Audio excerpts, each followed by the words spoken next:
bad ones I've had, but if it's fresh, it's so good. Yeah. Oh, and then the build at the table bullshit. Like, don't give me that. All right. Welcome to another episode of Critical Misconduct, where we're talking about guacamole. And don't give me that bullshit. Situation. It's serious, okay? You can't just let people out there thinking, I don't know. Somebody put orange in their guacamole. Like, what are you doing, No, Joshua? fuck you. Fuck you. Fruit in the guacamole? No. The most fruit you're going to put in is a little bit of lime juice. That's it. If there's anything but lime in guacamole, you can suck this dick. That's That's what I'm saying.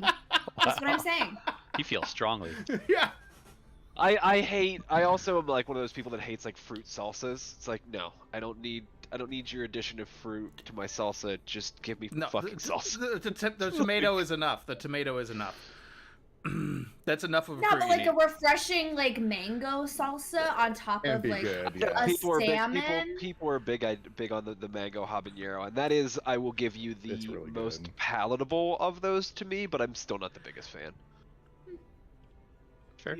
And On a food side note, the restaurant I was going to order from apparently is not delivering today, and it's very upsetting to me. No. and on Oh, salmon, I'm so sorry. I prefer having a brown sugar glaze with a soy Yeah, or sauce. like a maple. Or Yeah. a maple, yeah. Ooh. No, Tasty. I do a tequila, mango, pineapple salsa. Bake it. Delicious. That'd be good. I'll give that a shot. Yeah. That's a new way of doing salmon. Yeah. But I do like Just a a fan good of like Parmesan, soy, garlic, lemon. soy maple or soy brown sugar. Yeah, it's so Tasty. good. You would just all you do is just put it under the broiler and it just Yeah, it just caramelizes the shit out of the skin. It's really tasty. We love a crispy skin.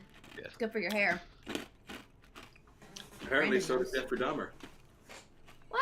What? Like crispy skin.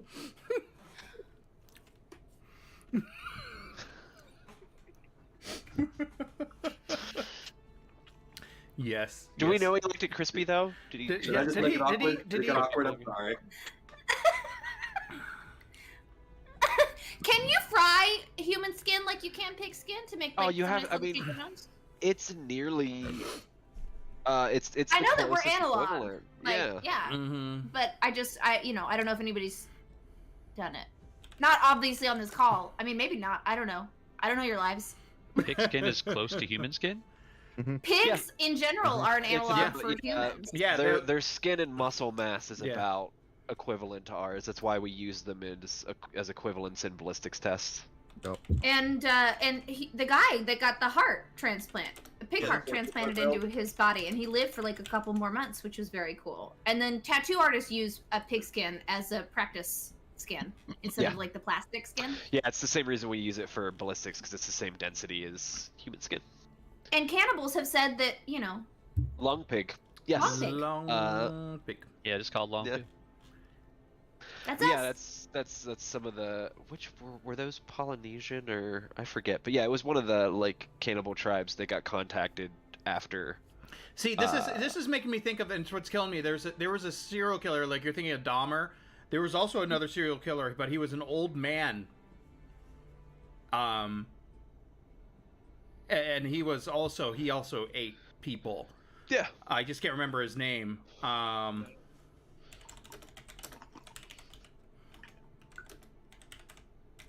He's rated as one of the first serial killers, too, Oh. in the United States. Are you talking about the one in San Francisco? That made the murder house? No, that's not him. Murder House? Yeah. There was one in San Francisco and one in Chicago, around the World's Fair. But I can't remember which one's which, but one he basically like made his house into. He would like kidnap people and put them Yeah. into his house that was basically made to like imprison and murder them. Yeah. It was super fucked up. It was like he had it. Maybe it operated as like a hostel. I can't remember, but yeah, he basically be like, "Yeah, come stay at my house," and then they would like fall into the basement and like Yeah, He it do is weird, crazy shit. to them. Albert Fish, Yes, Albert Fish. Yeah. thank you. 1870 to 1936. He Yeah. killed an 11-year-old boy. Yeah, Yeah. so he was a serial killer, rapist, child molester, and cannibal. And cannibal. Yeah. Who's somebody's based on? Where there's a horror movie character based on him. I can't remember which one it is. One of the cannibal there's a characters. great Albert Fish. There's a great documentary on him. It's just fascinating, because he actually is pretty prolific in his writings. So he left a lot of writing. So there's a huge history of him. Would one call it a manifesto or No, not really. It's just more of not so much? why he became who he was, like as he grew up and the things that he had done. The important thing, did it include recipes? Tony,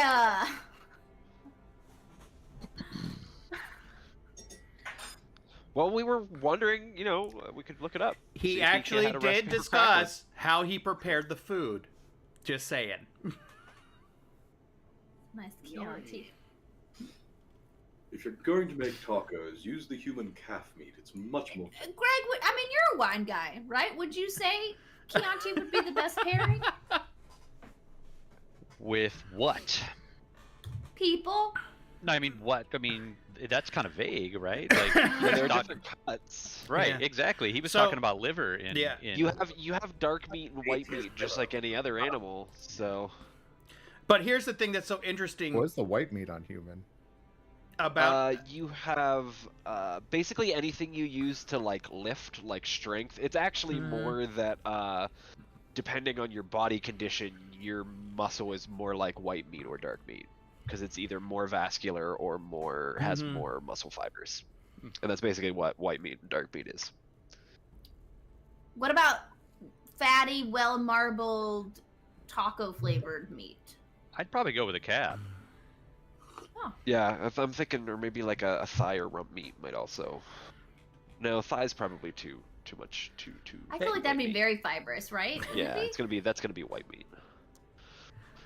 so I feel really good about my Yeah. calves. That would be good. so here's the thing about Albert Fish that makes him so unique though is that he killed a child in his late life. Like people treated him as if he was this like nice old grandpa and got away with killing young children because of it. That's fucked up. Yeah, it's very fucked up.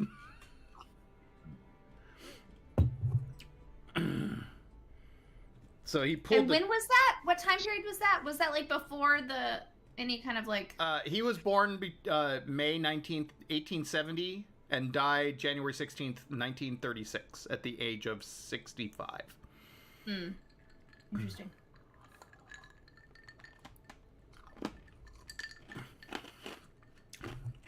So But yeah, I had always had it explained to me that white meat was basically like lifting and quick twitch muscle fibers, and dark meat was aerobic, like endurance. Like if you were to eat a Kenyan marathoner, that'd be dark meat. Really? Brandon? Really, Brandon? Those words could be construed a certain way. Yes, they can. Well, just hang there. That's racist. so D&D. My fault they're the best in the world. Get good. Greg is the rest of Greg is humanity. discomforted by this conversation. He doesn't want to talk about people eating anymore. Yeah, Yeah, speaking of everyone- questionable meat, I really want Chinese tonight, but Well, man, I can't find a good restaurant that's open. Sorry, my wife had delivered me the last 3. Well, if you want Chinese, there's like 2 billion of them. Well then, Are you still hungry a half hour later? no. Greg wants to move on. He's uncomfortable. We're moving on. We're putting the people eating aside, and we're moving on. I was gonna say, Here, really, try the statistically Chad Brand New. speaking, Chinese is your best bet. My God. This is the only thing I'll say after that. I loved what I think it was Robin Williams or somebody talked about cannibalism, and they said that white people would be the worst one to taste because you taste like mac and cheese. Tastes like cheese.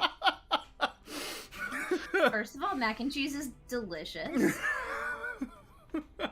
So, not a burn. Well, yeah, welcome to another episode of Critical Misconduct. We're talking about cannibals. Cannibals, people. We're talking about cannibalism. And, Yeah. Greg And We're not anyways, doing that anymore. Yeah, I mean, really, we weren't talking about cannibals. We were just talking about the meat they eat. Yeah, that's where it started. Talking about a wine pairing with the meat to eat. What does pair with pork traditionally? Probably I would go like Pinot, something red but light. How about a rosé? Like Yeah, a you nice could do a rosé. like- I love a rosé. Yeah, you have to balance out that the really rich flavor Yeah, it, like of pork. you can get a dry white like a Byron Chardonnay, or I only have my pork with champagne. well, fancy. I That's don't me. really I'm a drink fancy wine, lady. So I don't really You don't know drink those wine? pairings. No. Yeah, not I really. would do Pinot Noir or like or a Burgundy or like a Nebbiolo if you wanted to go Italian, something like a lighter grape, you know. A good Barolo. Montepulciano. The closest I come to wine anymore is I'll have like prosecco and what the fuck is that brunch drink? Did we Oh, never do, like, wine and Mimosa? Chardonnay? Bellini? Mimosa. Yeah, or Oh. Bellini. Yeah, either one works. I'm allergic to oranges, so I have to do Bellini. Ah. I'm sorry you're allergic to oranges. That sucks. It's getting better as I'm getting older. You know, it's like one of those things where you're like, It's actually Yeah, very Your common. spells are- Shading. It's actually Yeah. very common to actually switch allergies as you get older. I know. Every So, 7 years. I actually think I'm developing allergies as Oh, I to age because I've what? never had Yeah. them. I don't know. My- I just sneeze a lot more and get stuffed up a lot Yeah. more Since you now as I'm moved? older. Oh. That's true too. Yeah, Because living that's here every in time I've Colorado. moved, my allergies have tended to get worse because of the new pollens and stuff in the Yeah. new area. Well, that's So- the thing is I've never experienced it, and I think that's what's Yeah. happening. Is Yeah. I've moved. I to a never new had area allergies until I moved aged. to Florida and done. Whoa, Ever since then, yeah. I've been gone. It doesn't matter. Well, I've lived in the South since then, so it makes sense. All the But yeah, my Pollens. father had a sun urticaria for the longest time, and then it Sun disappeared. urticaria. Allergic reactions to the sun. Yeah, Oh, Yep. Fuck. Yeah, it sucked. yeah. And then it went away, and then he gained an allergy to shellfish. Yeah. well, I would say that I'll take- you'd carry a Yeah. sunblock around, right? no, Mhm. no. Okay, Greg. But Or an anyways, umbrella. No. why don't we play some D&D because it's fun. I would carry a parasol, like you know, A lacy, pretty lacy antebellum- parasol. Yeah, like an antebellum Southern lady, like. I carry a my fan. alabaster skin. I carry a fan with me everywhere, as well as hot sauce, because you never know when you're gonna be hot, but you need to spice up your taco. That was That's not a fair. euphemism. I'm going. All I was thinking in my head, Reagan, was phrasing. Wow. Phrasing. Spice up your taco. With new KY Habanero. That's gotta be somebody's kink, though, right? Oh, Oh yeah, I hope not. some masochist out there who's into that. Absolutely. Actually, very actually, A woman in that would Queens be- asked me to fart on her. Somebody's into that. look. Okay, you could build a trap because you can build an immunity over time to capsaicin. So some chick could build immunity, you know, in her vagina to capsaicin, and then line it with capsaicin, and then go fuck dudes, and that'd be a bad day. She would be the burning bush. Right. That'd be amazing. Literal burning She bush. could like oh my gosh. That's what wow, that's the move. That's what we call is. the move. Right. It's like pepper spray pussy. That's what it is. Jesus Christ. Wow. Yeah. But like It's, that's spicy you're gonna get meatball. some kind of Man, crazy it's infection spicy, though. man. Like, can you imagine the pH No. situation? Oh my I don't god, it would Would smell capsaicin so. change that? I was gonna wouldn't say, think yeah, I it don't does. know. Would it take? Would it? I wouldn't. It would still cause a reaction. Like even if you don't feel bad, it would still cause a reaction. It would Yeah. cause, you know, Oh no, mucus it's gonna development, it's and it's gonna gonna throw cause- off the balance. Yeah, you're right. Anything Yeah. that throws off the balance is bad. But it's actually anti-inflammatory. It's good for you, capsaicin. It is good for you. You should eat as much spicy food as you can. Just Keeps don't you put young. it in your hoo-hoo. Unless, you know, that's your thing. We're not Right. king shaming here. Again, this is, you know, don't yuck anybody's yum, right? They said that in the presence of lower capsaicin concentrations, there was a large increase in current on reducing the pH. This is just in general. I'm not talking about hoo-has in general. But vaginally Yeah. specifically? Yeah, not vaginally specifically. They're saying the effects of pH on the interaction between capsaicin. Yeah, but low, any effect on it one way or the other will fuck a girl up, right? Yeah. Because their body maintains it, on its own, and if you mess with it one way or the other, I think it fucks it up, right? That's true. It's a very delicate system. So they say that it contains an acidic phenol and a basic amine. So, but in the solution, it's pretty close to a neutral pH pH I was actually. gonna say, yeah, it's pretty close to neutral then. Interesting. Cool. Okay. So maybe not so So bad. maybe put it in your Maybe meal. not so bad. Try it. Let us know. No, I think at the very that's a least no it's for me. causing skin irritation. No, it's a no for me. I'm like- okay. I can tell you a story about an ex-in-law of mine whose husband was cutting up some really hot peppers, Oh, yikes. did not thoroughly wash his hands, and things went down. Things heated up. Yeah. I'm too old at this point. I'm fine to wear gloves. I have nothing to prove to anybody. I will wear gloves when I'm eating my crawfish. I will wear gloves when I'm chopping up peppers. Like, it's really fine. Mm-hmm. Because I just don't want to deal with it afterward. Oh, did I tell you guys that I made my own? I did a boil on my own.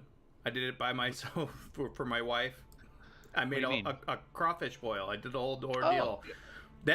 That took a lot more work than I thought it would. Yeah. Really? Oh yeah. But it was fantastic. It was so good. What'd you put in your boil? What'd you do? Just a lot of Old Bay, and mix between the regular Old Bay and the spicier Old Bay and other seasonings. I can't remember exactly, but basically shrimp, potatoes, corn, the whole works. Like it just took a And long crawfish? I replaced it with shrimp because I didn't have crawfish in Okay. house. So fish is Imagine, fine. can you get crawfish up there? I mean, not really. It's more of a fish. We'll more do shrimp here. Crawfish. It's Yeah. around. I think it's possible. It's just not a very popular thing up here in Ohio. Yeah, they're actually native to that area. Like we can go to the creek and go get to the, them. yeah. I was gonna but- say you could. Yeah. Yeah. Yeah, so they- it's not really like a food source where we're They from. are a similar species, right? Or the Mhm. same, or Well, what? that's the thing. I don't know if we call them Mhm. crawfish there, but I don't know if it's what people in Louisiana actually eat. Yeah, I was raised to say crayfish. I don't Yes. know. Like, yeah, Yeah, that's same thing. But they say I they're Maybe don't it's know edible. because it's Maybe- in season right now. Maybe we have Well, there's, like- crayfish. there's, and like, they have basin- crawfish. No, it's the same thing. There's just different. Is it species? There's actually like, different yeah. spellings of either putting a W or a Y in there from what I can see. Yeah. But lots of different species, and then there's also like a big debate amongst the crawfish community around like getting them from Yeah. China versus getting them So- from. Oh, there's actually, if you go more towards the Ohio River, which is, at the bottom, they eat more crawfish down there because there's Yes, well, that's where I'm from. yeah. That's so why I'm crawfish. aware of it. Yeah, oh, I know you are, but I'm just saying, like, yeah. So that makes sense. It's just not up here. They just don't have it. Yeah, Because- there's, but yeah, in the bigger rivers and creeks, it's called the rusty crayfish. Yeah, so we have them. It's just not as big of a. I shouldn't say it's not a big of a thing. It's more of a hillbilly thing. Real poor. I mean, it's definitely a low country boil. Like you still, Yeah. but like it is. I think after Katrina, right? We had so many more people from Louisiana moving to Houston, so now it's a really big thing in Houston. Sure. So I go. There's a really good place called Swamp Donkeys right nearby, and I go and pick up a few pounds every week, and they're delicious. There are also burrowing crawdads, which are native to Ohio, but they don't live in rivers. They just literally burrow into the ground. Good for them. All I right. So Was Reagan, also unaware of What? what happened last session? Oh my God! So much happened. It's. I mean, if we had like a season, right? The last 2 sessions would have been like major pivotal moments, and we would have had our season finale. It was incredible. So, post T-Rex invasion, we, the sneaky group, snuck into the castle. We made it to the throne room, and we busted in there, and I was like, Valor, I don't want to hear you monologue, bro. And we just fucking went off and started killing people left and right, and it was amazing. And our assassin friend, Rentral, came in clutch and, pulled the final move with, like, a crazy, insane damage, right? With the stealth he was and literally and... sucker save the whole match. It was Woo! Mostly suck I until do- the end. Yeah, I Most- do yeah. absolutely nothing, and then I am absolutely fucking clutch. Like, there was no in between. It's like that player you call off the bench just to take the 3 at the end, because most of the time they suck, but for that one, they're perfect. Well, I'm glad you Is- guys enjoyed your guys' battle with him, because it was. I'm learning I need to build the characters now for you guys. They're far more What do you interesting Build actual characters. No, when I Yeah. build Like actual character sheet type stuff, yeah. not just. No, I'm not just Yeah, grabbing them it's- from the book. So when you Mhm. play big villains, I'm building them from scratch. It's just He's far making them more actual interesting. characters like Yeah. us. Yeah. Like, yeah, actual characters. When I can, when it's Yeah. appropriate. So, I'm glad that worked out, because it was more of an experiment than anything else. So, I am learning that this is something that if I put that effort in, you guys enjoy it more. So, and it's actually difficult. Well, for you yeah, it makes guys. it more difficult for it because they have the sort of abilities we have. You know, like Mhm. it's not Terrask difficult where it's just this thing can do so much damage that if you fuck up, you're dead. Mhm. It's Yeah. like, being randomly blinded and shit that would normally be happening to the enemy happening to us. Yeah, I like the extra options, and I think it levels the playing field. Yeah. Especially since I allow a lot more. I'm more free with you guys. I allow you to, do some things that a lot of DMs would be like, no. For flavor, for fun. Yeah. I like it because So- it increases the chances that you and I will eventually get into a counterspell roll-off, which is always fun. It was great. It'll just I end mean- up. It'll just end up being counterspell, and we stop saying counterspell. We just saying fuck you, fuck you, fuck you, Fuck you! fuck you more. How about we call it a magical dick swinging contest? yeah. That's what it is. Now, gather ye round for the magical measuring of the cocks. It's the Eldritch dick fight. Well, I feel just so great. Actually, wait, I'm sorry. I don't know if Oh. everybody... I have a piece of Ukraine news that is pertinent to what we've just talked about. Did you know that Elon Musk called Vladimir Putin out for a fight? Like a wrestling match or some shit? Oh, like- yes, like yeah, an actual yeah. fight, right? Yeah. What Yeah, I he didn't challenged know... him to the trial by combat. was that the leader of Chechnya, who is obviously one of Putin's allies and, blah blah blah, he's like a strong man, but he also trains MMA, Okay. and he was basically like, "Come to Chechnya, Elon, I train you and kick your ass. Don't you dare talk about Putin." And I was like, wow, they're really, like, the quiet part is loud now. Like, now they're just saying this is all a big prick waving dick fight. Like all wars. It's the Carlin bit. Somebody's finally said the Carlin bit out loud. They're just like, you insulted masculinity, I will kill.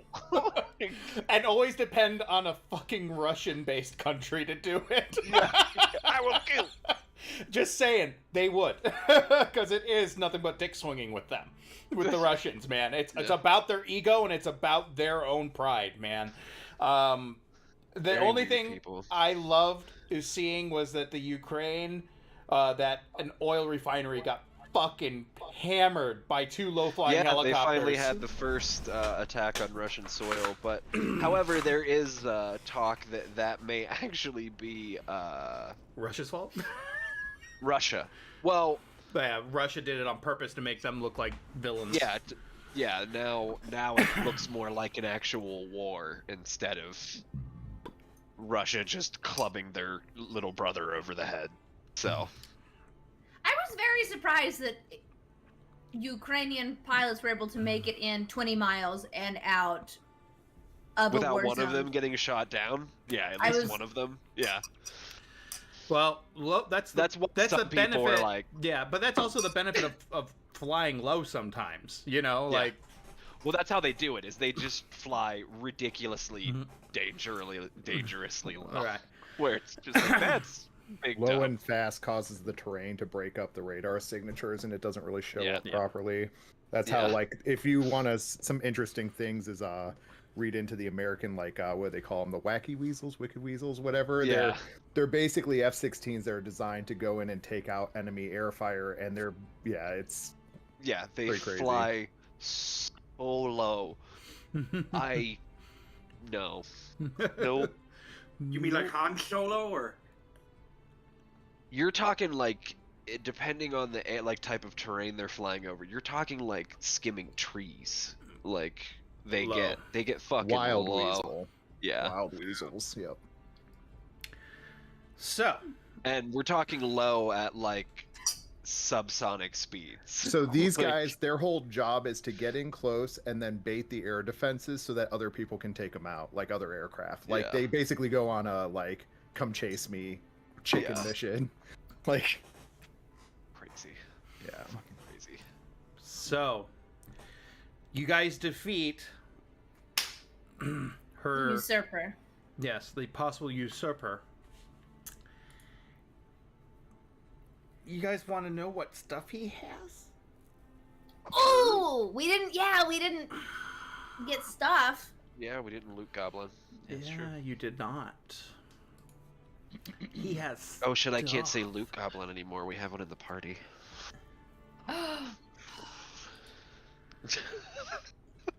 Means all the loot comes to me. So,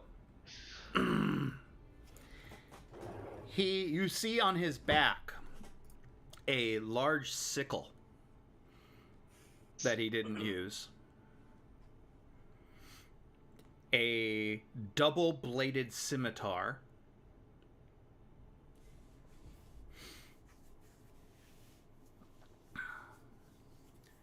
and he's wearing this armor that is still moving about on him. Okay. Well, are we in danger of the Illithid situation that had overtaken him? Or was that just like that was kind of something an on- illusory kind of thing? That was an illusionary thing. That was part of Okay. a spell of his. Well, yeah. Did you say? Because you said something about his armor when he died, right? Yeah, His armor was still moving. Its armor is moving currently. Like it almost looks like leech-like, bunch of leeches. Like, is the armor what killed him? Uh-uh. Okay. 'Cause No, that you wasn't guys clear. killed him.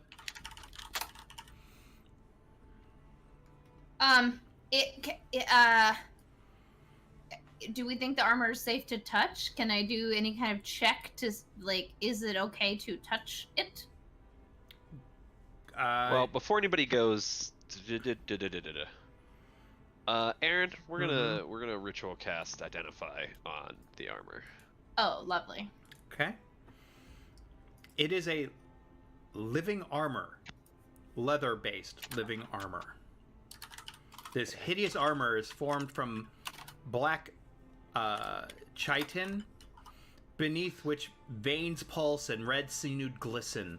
It also, like I said, I like that effect that maybe it looks like leeches running around all over, too. Yeah. And he must be attuned to it to work. While wearing the armor, you get a +1 bonus to armor class, and you have a resistance to the following damage types: necrotic, poison, and psychic. There's a catch, though. It's a symbiotic nature. The armor can't be removed from you while you're attuned to it, and you can't voluntarily end your attunement to it. If you're targeted by a spell that ends a curse, your attunement to the armor ends, and it detaches from you. The armor requires flesh blood to be fed to it. Immediately after you finish a long rest, you must either feed half of your remaining hit dice to the armor, or take 1 level of exhaustion. Burn it. Well, we don't even have anyone that would be able to use that anyways. I don't think. Tony, do you use leather armor? No. I didn't think so, yeah. I use leather armor, but that does not sound fun. But it has to be a dwarf, he said.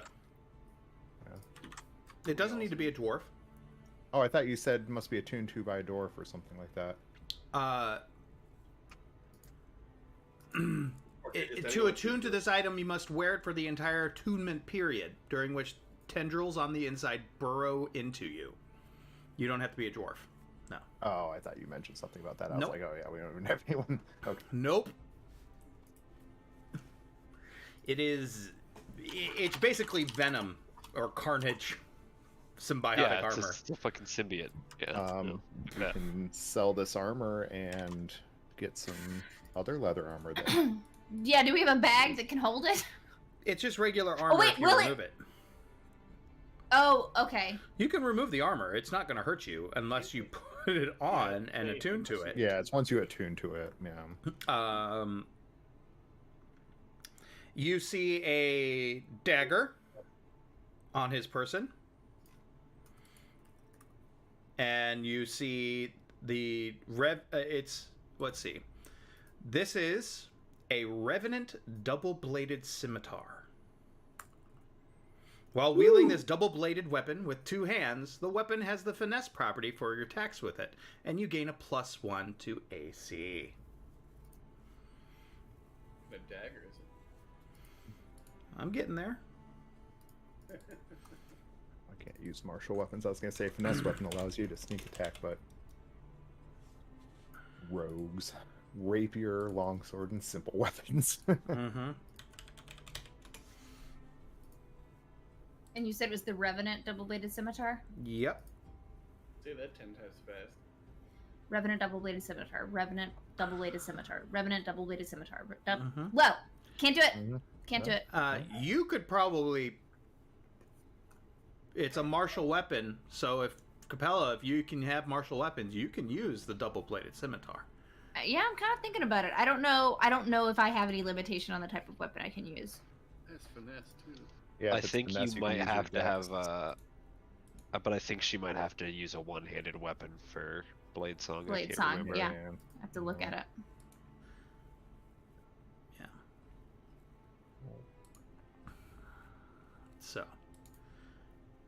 Trying to decide what I want to do for my 4th level spell now that I can finally pick a 4th level spell.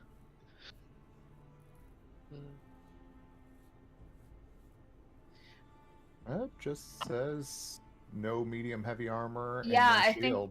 Yeah, the Blade Song is just about armor Yeah. and shield. I don't see anything about a weapon. Yeah. Oh, you yeah, gain it used to. proficiency with light armor and one type of one-handed melee weapon of your choice. So unless you're proficient with all martial weapons from some other means, Yeah. then you could use it. Well, if you- fighter gets all martial weapons, don't they? Oh yeah, so yeah, you'd be able to You have use it. fighter levels, so you should. Yeah, be fine. The only so reason you're thinking of the one-handed weapon because that's what you gain So- proficiency in when you Yeah. take Blade Singer. Yeah. Yeah, your specialist weapon. Yeah. Yep. So, But it says I can use 2 hands to make an attack with my weapon. Mhm. So, the next one here is a sickle. And it has a little image of a moon sitting across it. It's a moonsicle. It's a moonsicle. It's exactly that, a moonsicle. The silver-bladed sickle glimmers softly with moonlight. While holding this magic weapon, you gain a bonus to attack, and it is a +1. You gain a bonus. Is it truly a moonsicle? It is Like truly a druid? Yes, it is a druid moonsicle. Oh, Mhm. nice. It can be but it requires attunement by a druid or ranger, unfortunately. But Mm. Yeah, but they're amazing because they increase your spell attack bonus and like in your spell save DC for your casts. the bonus is determined by the weapon's Where was rarity. that last campaign? When you cast a spell that restores hit points, you can roll a d4 and add the number rolled to the amount of hit points restored, provided you're holding the sickle. So it actually has that other bonus too. Put that on a rope dart. So you have that sickle, the dagger.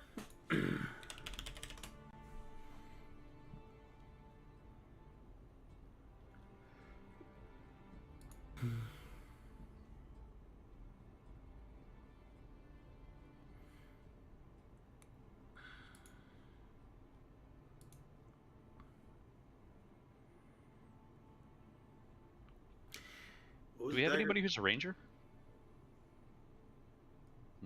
Last campaign as well. I'm just I have 3 different classes, but none of them are ranger. Oh, there's always next level. Yeah, right. I'm just throwing it out there. Not all things are going to match your character, you know. Oh, I know. We can try to sell them, yeah. Yeah, we can sell them. This one is a very, very special dagger.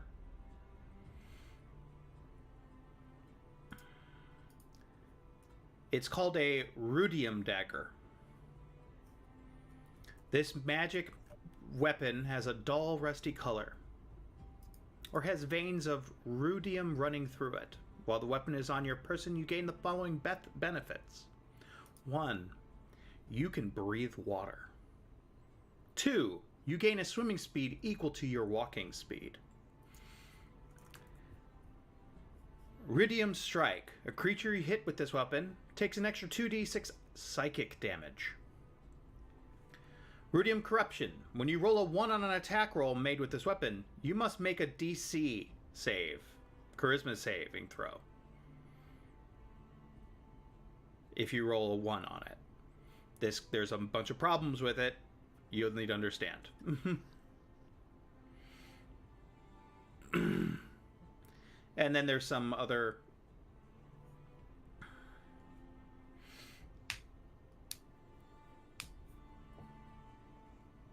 How do you spell that?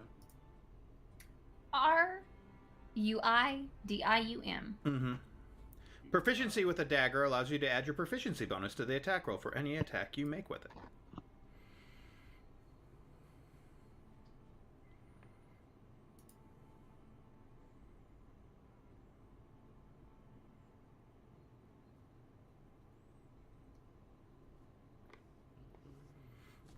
So there is a corruption to it. Just be, it's only when you roll a 1 on it. And then you have to roll a DC on it. DC 20 DC, by the way. Yeah. Yeah. That's You DC gain 20 charisma, so depending on what your charisma modifier is. But you gain 1 level of exhaustion if you fail. Can I ask a question about the scimitar? Mm-hmm. I really, really like it. And it says that while wielding this dual-bladed weapon with 2 hands, the weapon has finesse property for your attacks with it, and you gain a +1 AC. Mm-hmm. Do I have to use 2 hands with it? To gain the +1 bonus to the AC. Because if I have Blade Song, it ends if I use 2 hands to make an attack with a weapon. Okay. So, yeah, it's, I believe, a...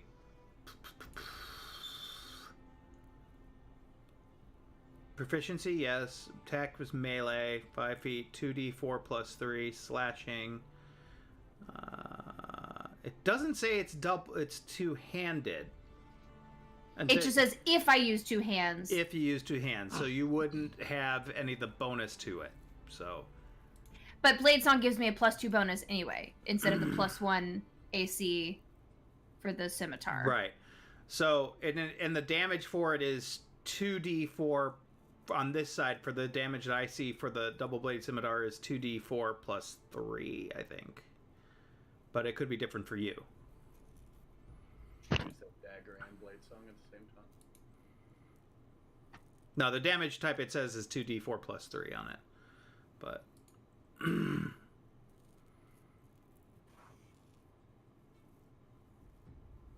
But it says if you... Here's the special thing. If you attack with a double-bladed scimitar as part of the attack action on your turn, you can use a bonus action immediately after to make a melee attack with it. This attack 1d4 slashing damage on a hit instead of 2d4.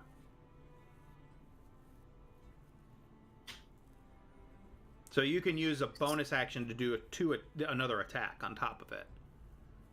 So I have 2 attacks. So if I were to use the scimitar, I could attack once, and then attack twice, and then bonus action a third time.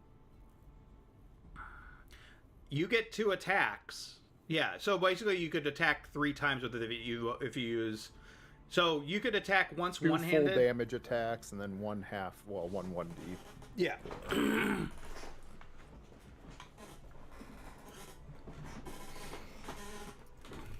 It's just some decisions to make.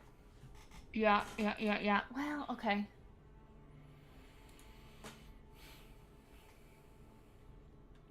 You also see a disguise kit on him. Ooh. A crystal, which looks like that's probably his arcane focus.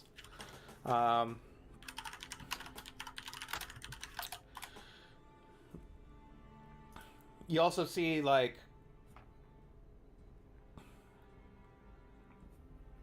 Not a whole lot left on there. Some very basic stuff. So for those of us that don't have toys or goodies in there, let's get to the real question. How much gold did he have on him?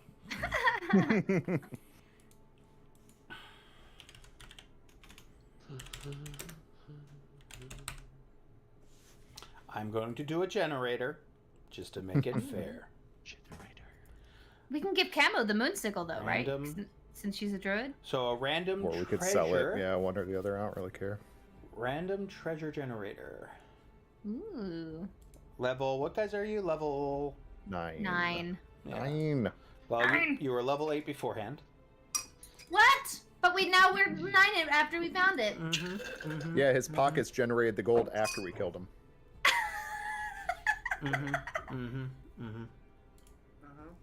And he's a prince who's taken over a castle, so that, I mean... So here's what you find. You see a total of everything you've thrown together is about 400 gold pieces. Okay? You find some gems totaling up to 160 gold pieces. Some are azurite and obsidian and other stuff, and rose quartz. You also find 1 arcane scroll sitting on one person's. And that one is an arcane scroll of Shocking Grasp. Ooh. It itself is worth 25 gold pieces.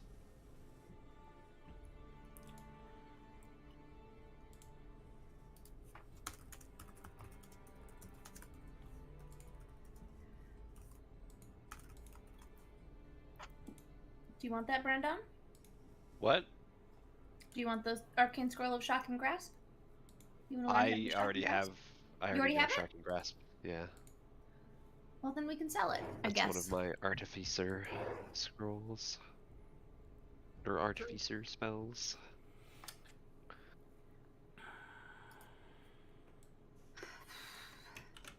Give me 1 second, guys.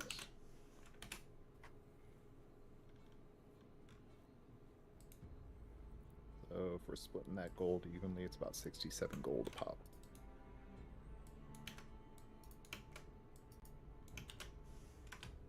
I'm gonna say you all take it.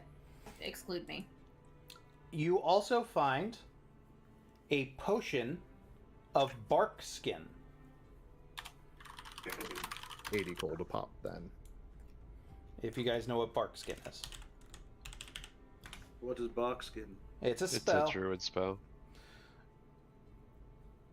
It Dog bark. How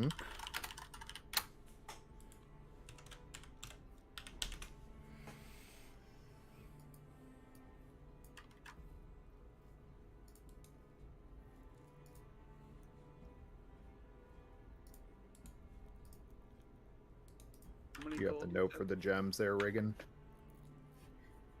The gems was 160. Okay. No, I just want to make sure we have that noted in somebody's like inventory or something, since that's not cash. I'm not figure we don't split it. I don't know if we No. have any of you casters that need any type of gem for casting either as focuses or anything.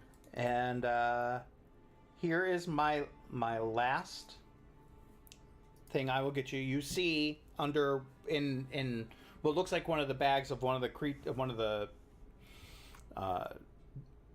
drow is this weird amulet.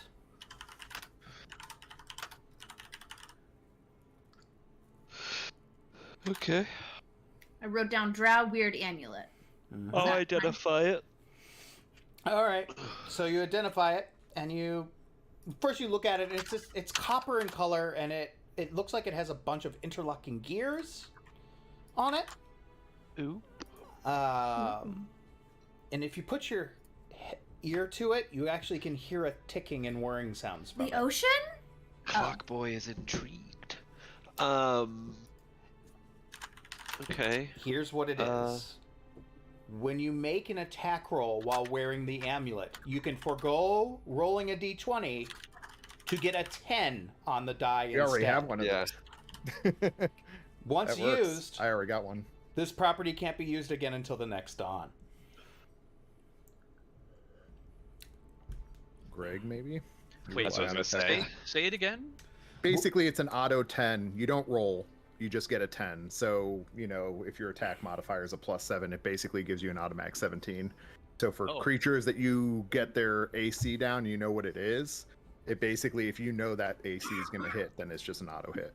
Oh, and it's like a one-time use thing per day or something. Mhm. Yeah. Mm-hmm. I already have one too, so Yeah. we got one earlier in the campaign. So yeah, I could use that. yeah, I've used it a couple times. I always forget about it, but I have used it in a few fights. It works well. Clockwork Yep. amulet. Cool. Because it's good for me, like if I know their AC and I've got sneak attack, then I can guarantee a hit to get the sneak attack and stuff like that. Does that also work for spells though? If it has an attack roll? Says if it has an attack, so yeah, it would work for anyone. I just meant Greg's all attack rolls. Oh, and Yeah, that's true. here's but yeah, some spells. I can be pretty lied. powerful. I'm gonna give one more thing for you guys. Ooh. Wait, Yeah, can I add I the see what you're clockwork, or saying, did somebody else say they want it? No, I'm just thinking who it would be more useful for because you hit really hard, but I'm wondering if it would be really good for, Like a spell say with an something attack. like. Well, yeah, but it would have to be a spell with an attack roll, so Which I would aren't have to usually take the hardest something hitting like- ones Yeah, either. I would have to Yeah. take something like harm or blah blah blah. No, it's fine. You take it. Yeah, most of the hard hitting spells have saves or, Yeah, or they're AoEs. saves. Yeah. Here is the last bit here. And this is the last bit I'm going to give you guys. One of them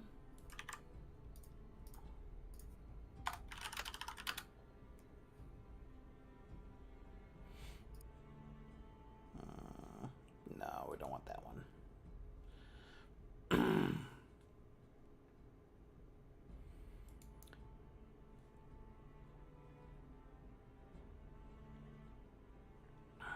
Who took the dagger, by the way? One yet? Hasn't been claimed yet.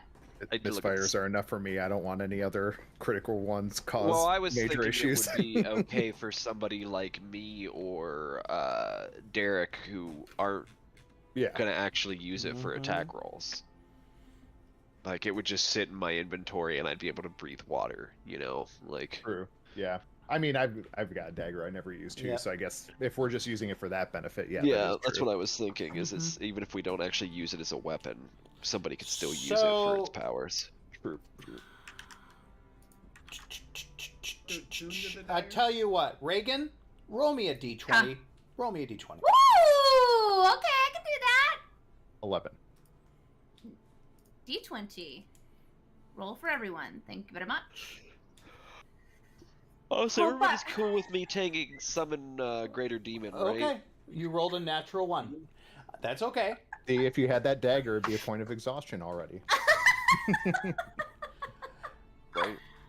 You see these pair of gloves on one of the other. I'm assuming you want to do another spell check on them? Yeah, it's ritual, so can do them all day. It is a Gloves of Thievery. These gloves are invisible while worn. While wearing them, you gain a +5 bonus to dexterity for sleight of hand checks and dexterity checks made to pick locks. What color are they? They're invisible. Well, they're gray in color as you see them, but what I said, when you put them on, they turn invisible. Cute. Gloves So you of Thievery. Advantage on. You get Or a plus +5 bonus to dexterity sleight of hand checks and dexterity checks made to pick locks. Oh, I'll take those.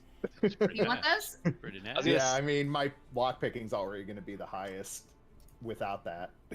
I think so. Love a yeah. guarantee. What is Let's lock see. picking? I forget. So it's going to be your Sleight of hand. dex.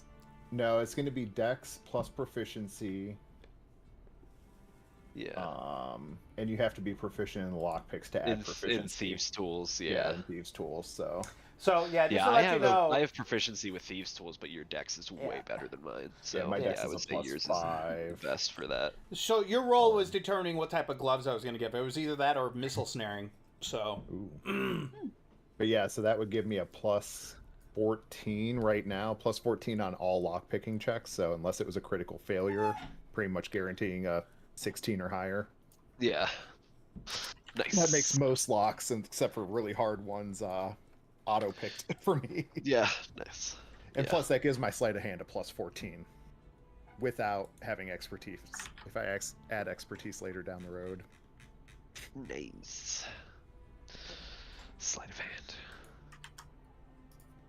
So I think. Then what did we want to do with the Ruidium dagger? Who wants that one? That's Like what I Brandon said, if somebody just wants the benefits of water. I was breathing, gonna look up the stats on it and see what It was what would swim be- speed who and it would be most useful for. I do have links for everything in the OneNote in case anybody is interested. And I'm making a chart to I need track to read this. OneNote. So I'm for sure taking the scimitar. Robert, you're taking the clockwork amulet. I think ceremonially we should give Camo the moon sickle while she ascends and begins did the help process us. of leading. She helped us do this whole thing too, so Right. I'm all for that. Plus she's a druid. Otherwise we would just sell it, which we could also do. But you know, yep. for the story. So the Rudidium dagger, which is high risk, high reward. I mean, you can breathe water with it. You have a swimming speed equal to your walking speed. It's a big one. Well, it's pure reward if you don't attack with it. Don't ever use it. But You have only the if attunement you have the slot. need to go in water. But It's it also very situational. it also takes an extra 2d6 psychic damage for every hit.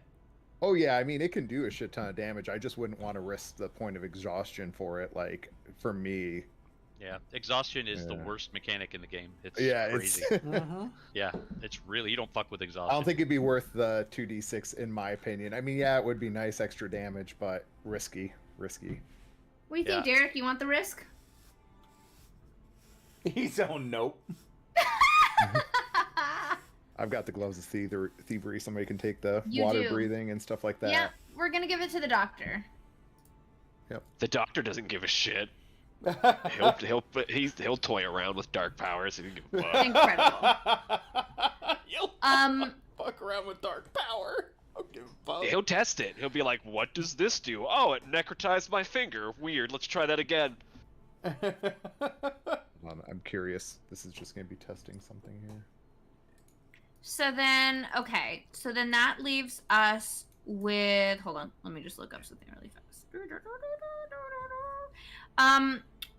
Tony, would you like to replace your stone eye with a gem?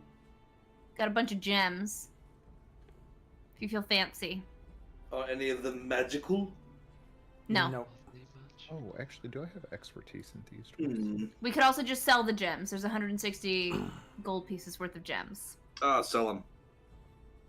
We've also got the Arcane Scroll of Shocking Grasp, which we can sell for 25 gold pieces. The other things that I don't know that we want to dole out are the Disguise Kit, the Potion of Bark Skin, which is a druid spell, like we said, and then the Crystal of Arcane Focus. Is there... What is that? What is that? Wait, what? Which one? Arcane Focus? It's just a crystal that can be used as an arcane focus, right? Oh, okay. Oh, by the way, I have Okay. expertise in thieves tools too, so that's not a plus 14. I think it's a plus 19 to my or something like that. Jesus. Yeah, it's a plus 19 automatically. So even with a 2, I've gotten a 21 on lockpicking. That's awesome. The last little Fuck, bit why'd I give him to that? is the Living Armor, which I mean, Nope. I would be happy to sell that. I'm Yeah, good let's with my sell Elven that Chain. living armor. What, Tony? I said, let's sell that living armor. I don't think anybody Great, wants to be part of that. spectacular, No. spectacular. Or we could trick somebody to put it on. So at this time, you see Camo is start running in. She's and a couple people come up behind her, and you see that they have holy shit, a plus 14 Perfect. for him. I Yeah, would. that was I'm an gonna. 8. I'm gonna run to her and give her a hug. Go around to you. She I'm gonna run to it you. almost takes the breath out of her. And you see like there she is, her head's bleeding. She's had it's been a hard time. Yeah, she just teleported these other guys here. She had to fight her way up here, I'm sure. Yeah, she's they're clearing out the space that needs to be cleared. A lot of people are you know, what she begins to tell you guys that she's like they're dropping arms. They're stopping the fight. They're you know. By the way, that's a plus 19. It's not adding that item into the gloves. Oh God. I could theoretically roll a 39 on lockpicking. Oh, you break the door down. I just look at the door and it unlocks for me. Like I don't even pull out the lockpicking tools. It just opens. Yeah. She proceeds to tell you that a lot of them are giving up the fight. They don't want to die for this moment, and then in turn, she's finally, you see her like suddenly just kind of relax a moment.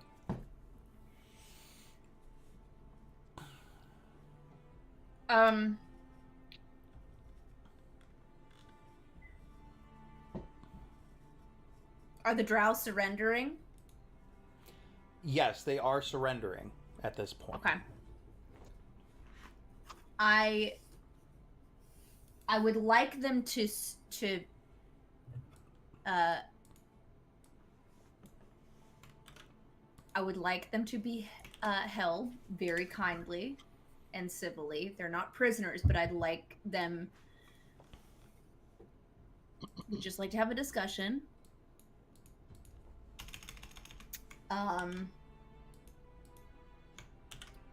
Because I want them to know about the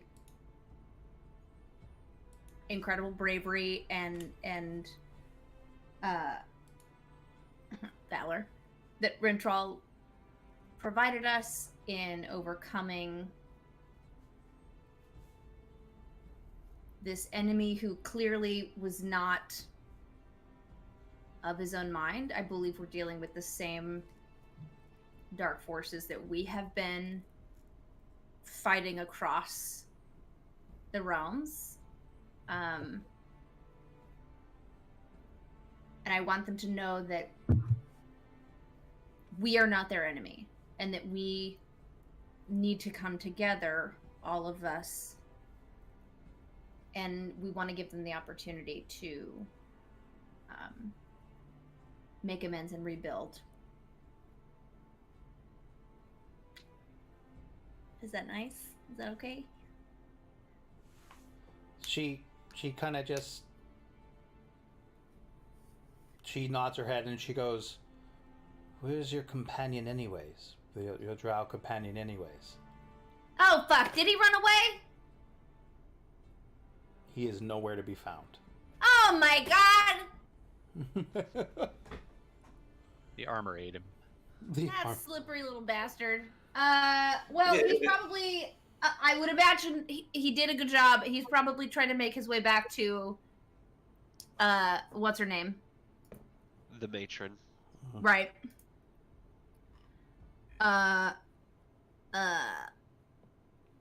Carmel. Oh, by the way, Aaron, does ruidium corruption exist in our universe? No, we can put that to the side for right now. I think that so it's just exhaustion. Yeah, that alone is enough. We don't need to go through with that whole. Hey, you know, whatever. I'll roleplay crystals growing out of my skin. So fun. Skin crystals, gross. Over time, time, you can actually eventually die from ruidium corruption. So over time, several days kind of pass. Okay. You guys have settled a little bit, rested.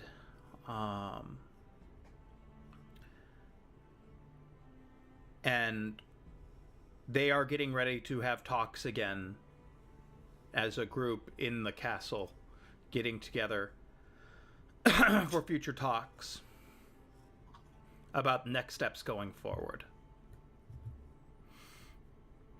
Capella, do you spend some time with her and you hand her that sickle? Yeah, I would like to. I'd also like to talk to Carmel if they're around, or if they have truly flown the coop. At this time, she has not been around. Okay. You know that the word has been spoken that, hey, you need to, this is that they are requesting them to be there at this they have a seat. Welcome. Right. You hand her the sickle and she has this look on her face like, where did you find this? I mean, I can only guess it was stolen and now it's returned to someone who can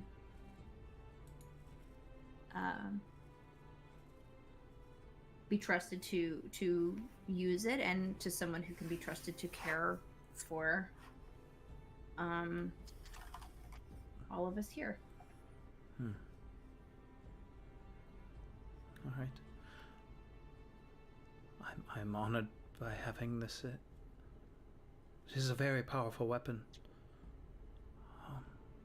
For a very powerful woman. She looks to you. Can you wear leather armor, Capella? I am wearing leather armor, yeah. Okay. She goes, only in return for this. And she goes to her armor that is sitting. That is on a pedestal, like she wore it through battle. And she goes, I know in the near future you will need this more than I will. And she points to the armor ahead of you. It doesn't seem like much, but with time, it could be very powerful.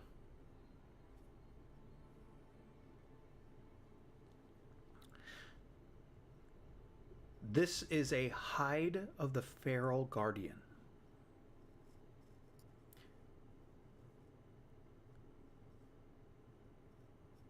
It was worn by archdruids and champions of the natural world before the great, horrible destruction of worlds and things that happened over time.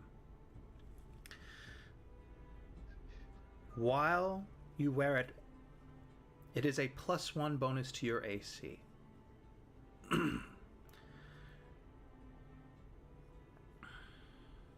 Now, this may not be affected to you, While you are transformed by an effect that replaces any of your game statistics with those of another creature, you gain a +1 bonus to melee attacks and damage rolls, and you retain the benefits of this armor.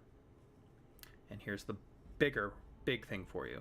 As an action, you can use the armor to cast Polymorph on yourself and transform yourself into a giant owl while retaining your intelligence, wisdom, and charisma scores. This property can't be used again until the next dawn. Oh my god.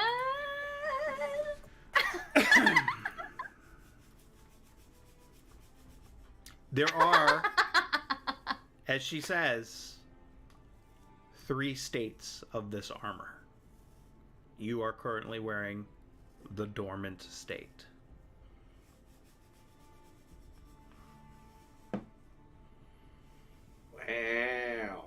Wow. It's considered a legendary item.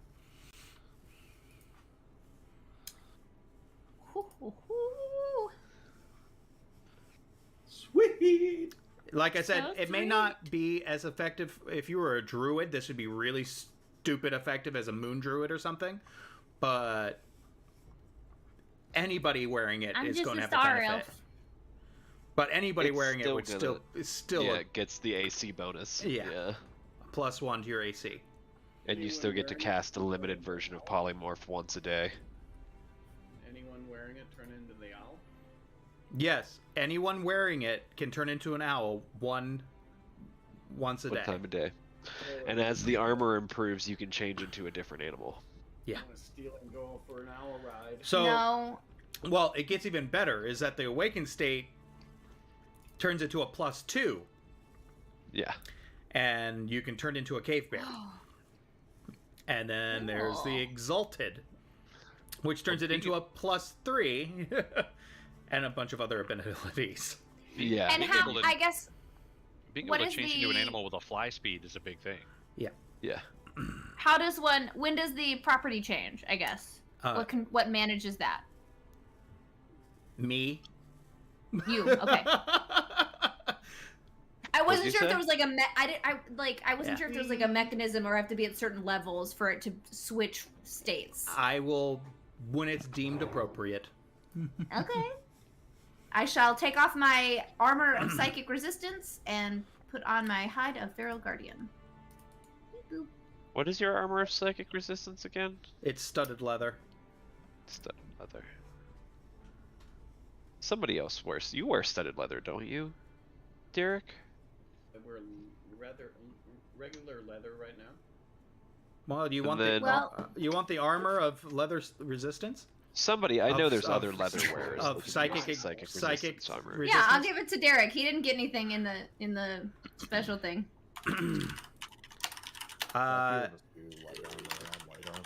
Yeah, and then the other thing is, Derek, can you use a short sword?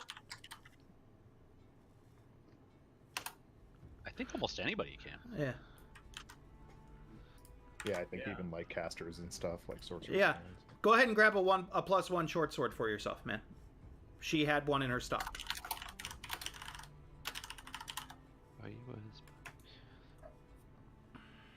So you get that armor of psychic resistance, studded leather, which will still give you a boost up, them regular Yeah. leathers.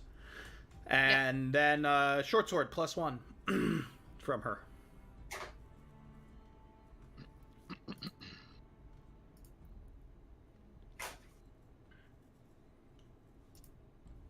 Resistance was the studded leather. It's armor of psychic resistance, studded leather. Yeah. And then a short sword, +1 short sword. Huh. Did everybody get a little bit of everything? I'm sorry, Opal, I didn't get you anything, but you know, well, you could have gotten any one of these items. I am cool with it. You can have the swimmy dagger if you want. I don't give a shit. Sure. Well, can we not call it the swimmy dagger? That feels like something else. I like it. Well, to be fair, Tony, the swimmy dagger is nice, but it also Has risks. yeah, it's evil. What'd you say? That's one with the weird curse on it. Yeah. One, I fucked myself up. Yeah. Yeah, I'll take a pass on that. I'm cool. Yeah, I'm good. All right. There's also some Elven chain here if anybody wants it. So. What's the Elven? More? Actually, what is that? What does that count as? Is that medium armor? That is. It's medium armor, yeah. Because I'm wearing it. Perfect. Better than my breastplate. Oh, are you wearing the Elven chain? Yeah, he's wearing. The Oh, Elven chain. okay. Then no, she doesn't have the Elven chain. I just couldn't recall if I gave it out or not. Oh yeah. Okay, then. No, that the Elven chain was from before. Right, Or, it was, Are you, right. Is that what you're talking about? That's what I'm talking about. So Okay. I was just making Oh, sure okay. she was giving away some stuff that she had that she no longer needs. So Yeah. Yeah, we distributed that last time. just making sure. You did it. Wow. This is very fun. So I tell you what, guys.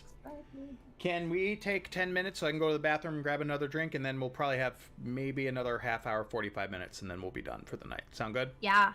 Yeah. Cool.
and how. All right, we are back. So, huge battle behind you, and now meetings are set up, and now you have to decide what are you going to do next. Well, we feel like Not. we're feeling good about rebuilding this situation and getting all of the different clans and people back together. That's really good. We've got some cool stuff. Obviously, some stuff we probably want to sell. I don't know that, and I don't know where the best place would be to sell that. So obviously, we'd probably hold on to this stuff. You could Until we probably, find- yeah, you can't really sell it here right now because things are kind of a mess here. We'll take it back with us on the ship, and we'll find some place where this stuff is even more rare, right? Like, that makes sense to me. Mm-hmm.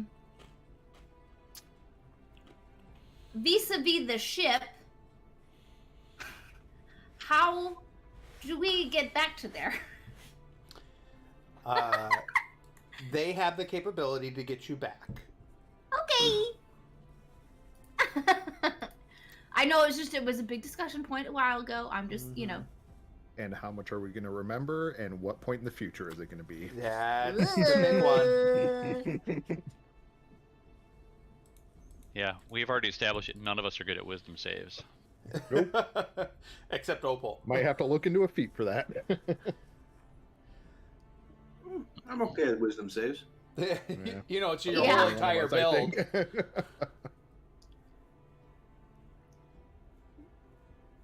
So, I love that your dog just sneezed, Reagan. Just went. I know. I know, because she just ate her food, and so now she wants attention, and she wants to go run around, play outside, and go poo. Yeah, you're a good girl. Okay.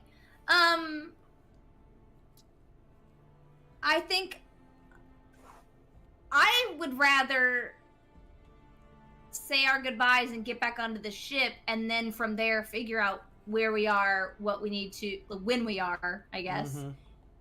And make a plan from there. Sure. We had our plan. We were on a mission already. We sidetracked. Right. Yeah.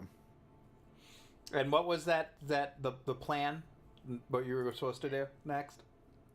Well, we were still we've been sidetracked a couple times.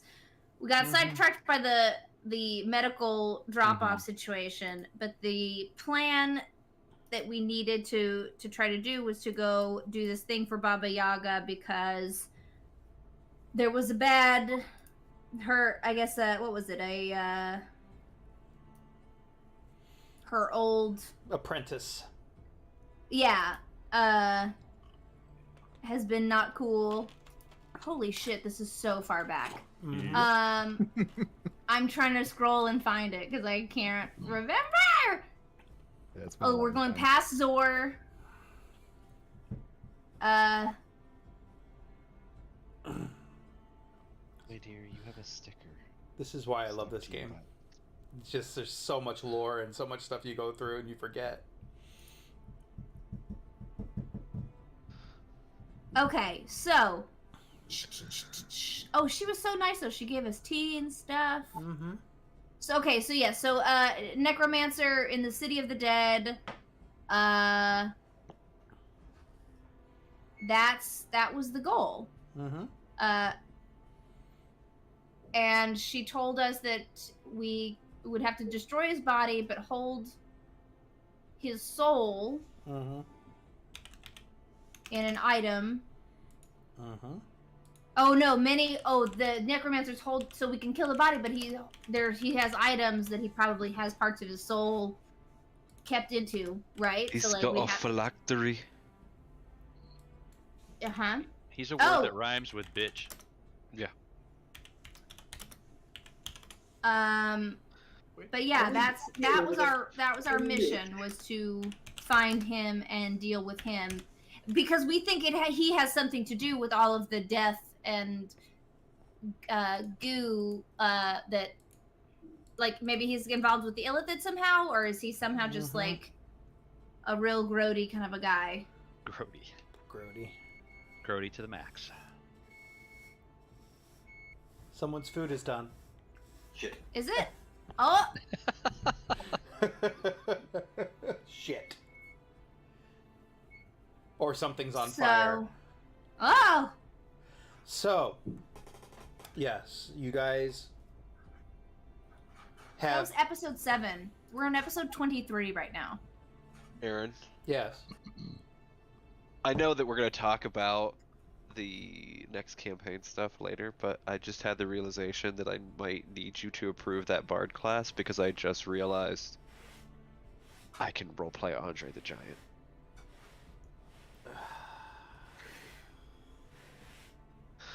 Hello, I can live a dream. Are you? Does he sell peanuts? Oh no! Okay.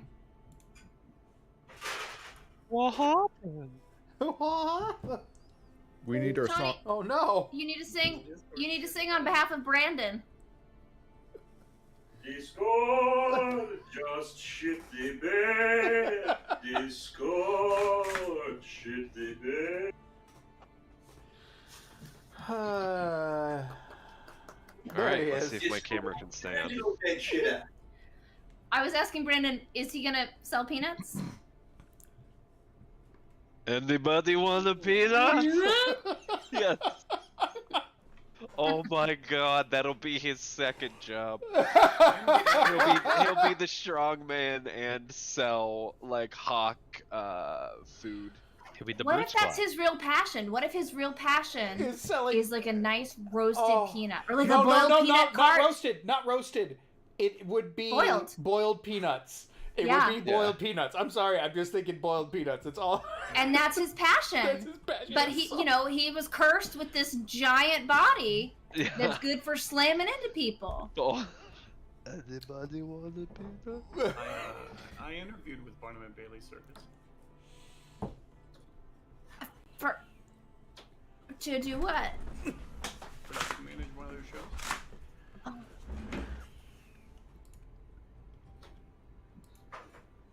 That had to be a fun one to do. It was an awesome interview. It was really fun.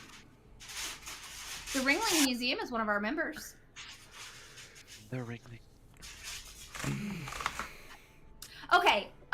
So yes. So that is what we have sort of been kind of on our way to do. Is to deal with a necromancer. Like forever. Forever. It's been a while. I mean, in-game time, it's probably been like 5 days. No, because we had the whole thing with the orcs on that one little. Yeah, that was like 3 days. No, was it? Yeah. We said. Oh. And then we've only been here for like 2 days. Where were we before this, though? Was it the orc place before Yeah, this? it was the orc place. Yeah. That yeah, because we had the whole scouting out and ambushing and And that We took a left couple days. the orc place and we're flying to continue on our mission, and then surprise. Yeah. No, I'm telling you, like since episode 7, it's been probably like a week in game. And Wow. there's some travel time here, guys. I mean, like, and it's been longer than a week. I'll give it because we've kind of pushed some travel time. It's been, I would say, two and a half weeks. We spent a couple of nights at that orc planet, for sure. Yeah, that's why I said like 3 Yeah. days, 2 nights. Yeah, that's what I was thinking. Yeah, so I would say plus travel time, there were some days that took some days to get places where you were going, but sometimes it took hours. So it all depends. So I will say it's been about 2.5 weeks since you've started. Don't try to make sense of the time right now because it may get all screwed up even more when we leave. Spectacular. Well, I remember Capella got blackout drunk too one day, and so that was one thing. As you do. Yeah, that was part of it. And Yeah. you do. Yeah, I mean, I wouldn't yeah. know. I stayed in my room. That's true. So, in my room. So, you guys gather together. There is one night of camaraderie and partying, a little bit of light food, and back at the camp. They've made a camp outside the castle for everybody to be around and have a decent time. Basically, the equivalent of the Ewok party at the end of Return of the Jedi. You really need to see Star Wars, okay? I know. Just for the geek cred, you need to at least get through it. I will never take Reagan's people seriously again. Just saying. Tell your husband that he needs to get on this right now. He has tried. I am my own independent person, and I have my own interests. My wife's the same way. Don't worry about it. I I'm tried not. to show You her, guys like, are the ones that seem so concerned about it. Concerned for you. Just so that you could get our references and move forward. That's all. Okay. Come on, Reagan, get with the Oh my god, bunch of weenies. Probably why you go to so much therapy. I mean,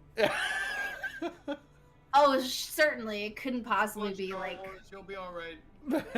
all of the other nonsense. It will make sense, and then you'll be like, oh. It's okay. Like, oh. Do you know what? Do you know what hit me hard today? I watched the final episode of Prisons of Interest, which I've seen like 600 times. It's one of my favorite shows to rewatch, and it hit me really I hard. worked on that show. I love that show. It's the final episode, and it's the AI talking to his creator, and he's trying to talk to her like he's asking her, "What did you learn from all this?" And she felt like they were asking about, like, "You've taught me to watch people die." She goes, "I watched over." That's all she does is watch people. She's an AI. She just watches people, and she goes, "Everyone dies alone. That is the one thing I've learned." And then it went on the whole episode not talking about it, and she says, "I forget," because her AI is dying. She's falling apart.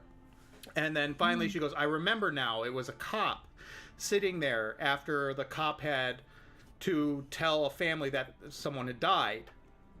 And she goes, "It doesn't," she says, "it stuck with me because he said, everyone dies alone. But if you have someone who loves you, or someone you love, or somebody that you know and care for, all you can hope for is that they remember you." And you just hit so hard, because all she does is watch people, and all she does is remember people. And What is it? And is it available to stream? I haven't watched it before. HBO Max. HBO Max. Okay. I have it. It's a great show. It really does cross the line of what is AI, what is it. Yeah. Basically the AI goes around. There's this guy creates this AI that finds horrible things that happen, and they tries to stop it before it does.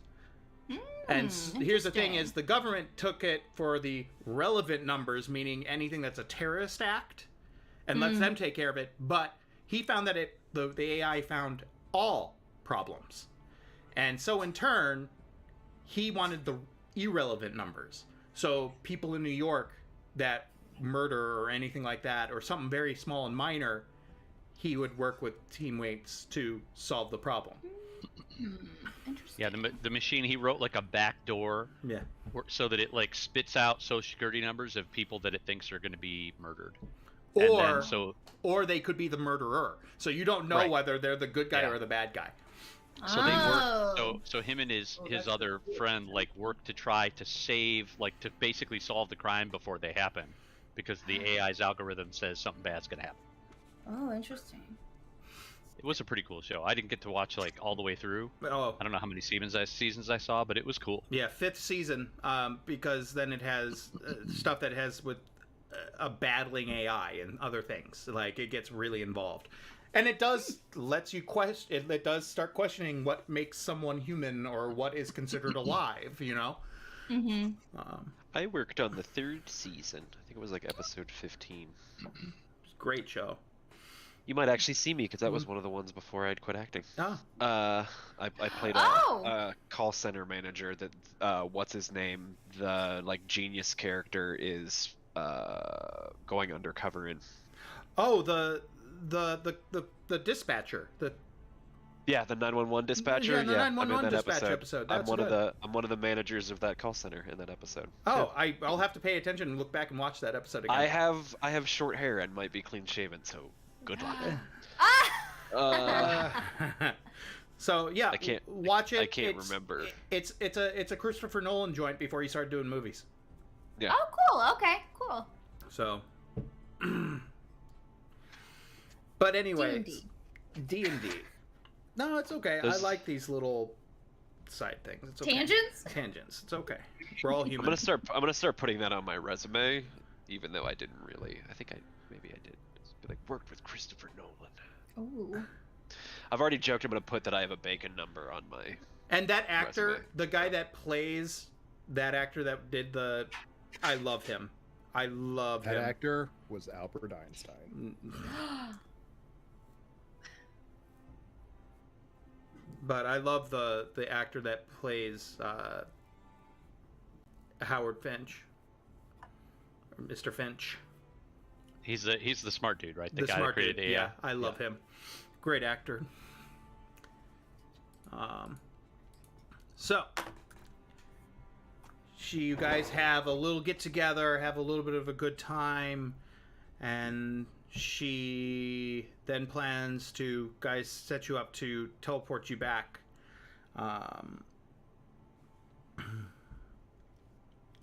You guys, where did you guys land this ship? It was on a. Did we land it? I think we left it in space, like as a satellite around a moon. Yeah, right. Yeah, we just left it in orbit. I thought you left it on the rock, on the moon. We decided against it. Yeah. I'm pretty sure because we went back and forth on it a lot. Okay. And we just decided instead of leaving it on a place, we were just gonna leave it in space. Yeah, we were gonna leave it in space, and I gave the AI orders that if anyone without an identification chip for the ship, like the thing that's in us, tries to enter the ship, to immediately jettison the airlock. Oh yeah. So, Jane. Yeah. I should really remember that since I came up with it. I just bought that hero tier of the subscription too. I don't want to be restricted on characters anymore. Restriction. You guys get teleported back onto the ship. All is dark.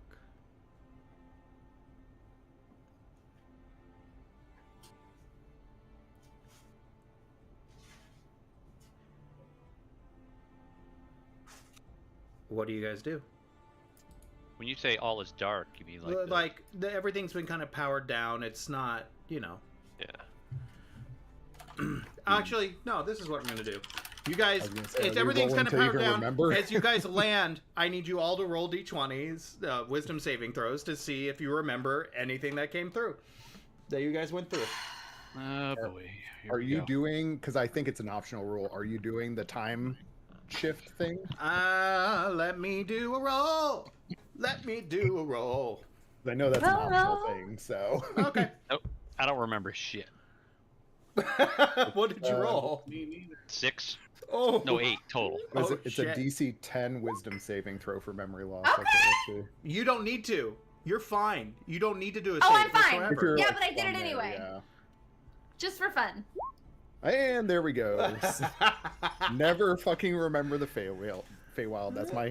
That's all my characters' mottos. I think I remember. Anything I above think a you 10? do too. A 10 or higher? 13. Yep. Doctor? Did you Oh yeah, sorry. No, I did not. I'm absolutely gonna cheese this a million different ways if I fail it, by the way, Aaron, just letting you know. But you didn't. I'm gonna warp time like 9 different ways until I remember. Yeah, actually I can use Indomitable. So I'm gonna try again. Try again. I have an inspiration, so I could try again too. Screwed, I haven't used that inspiration Yeah, cool. since our freaking battle 18. royale. Might as well. 18. And still Oh don't. no. Okay. So you and Treblo are the only ones that don't remember, is what it looks like. What did Treblo roll? 4 or 5. 5. Thanks, level 9. And I thought Indomitable wasn't going to be useful. All right, so everyone comes back onto the ship, and you see everything kind of power up. And Treblo and Basil, you have no clue what the hell is going on. You look over to Capella, and she's wearing this new armor, and like, what the fuck is going on? Oh my god, I'm never gonna realize I have gloves on. They're invisible already. And then you're like, why do my hands feel weird? And I'm like, I can't touch anything. I take a shower and my hands feel heavy and soggy. I'm like, what is going on right now? Nobody tell him. Nobody. And all of a sudden you hear an alarm blaring in the distance. And then you suddenly hear, on behalf of the GIF Empire, please let us in for inspection. On behalf of the GIF Empire, please let us in for inspection. If you do not comply, you will be blown out of the skies. You just hear the doctor go, man. And yeah, Robert is very happy about it. Robert's like, Wait, wait. Oh, GIF no. or GIF GIF? or GIF? GIF. G-I-F-F. Yeah, the hippos. Yeah, the doctor's the like, Not the GIF. Not your people. Not No, your yeah, people. The GIF. The hippo Yeah, GIF people. would have been fine. The doctor and I'd worked with them quite a bit too. yeah, Yeah, GIF would have been great. fine. GIF. yeah, we would have been fine with the GIF. So what- how do we what want were they to saying? play this, Chris? Do we want to stow away? Like, what do we? Well, here's the thing: is Basil has no fucking clue what's happening. The last thing he knew, he Yeah, was but I on know the that- ship. But he knows. But I know that we they're want yeah, the we're GIF to not. find us. Yeah, Yeah. that part never changed. That has nothing to do with our adventure that I don't remember. But you're suddenly coming to, and I would think you were kind of jarred by this whole thing. And they're saying that they're gonna board our ship? They're saying you better let us board on this ship for inspection, or we'll blow you out of the sky. Oh yeah, speaking of that, hey, where'd your friend go? She was here. They were gonna teleport us to your world, and what happened to that? It's okay. She just decides to talk down to you.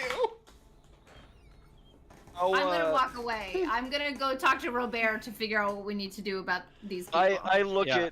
at I look at Harlan and I'm like, GIF now. I will explain the rest later. GIF now. So what kind of ship are we talking about? That's What's on the scanners? you don't know yet. All you're hearing is this over the speaker. You want to take a Okay. look? So Treblo is normally on the scanner, right? No. The doctor's usually on the scanner. No, it's me. No, yeah, it's Chris. Chris normally handles the navigation. Yeah, I think at this point I'd be with the doctor trying to figure out what we're gonna do and if we're gonna be hiding and stowing away. So I probably would not be running to the scanners.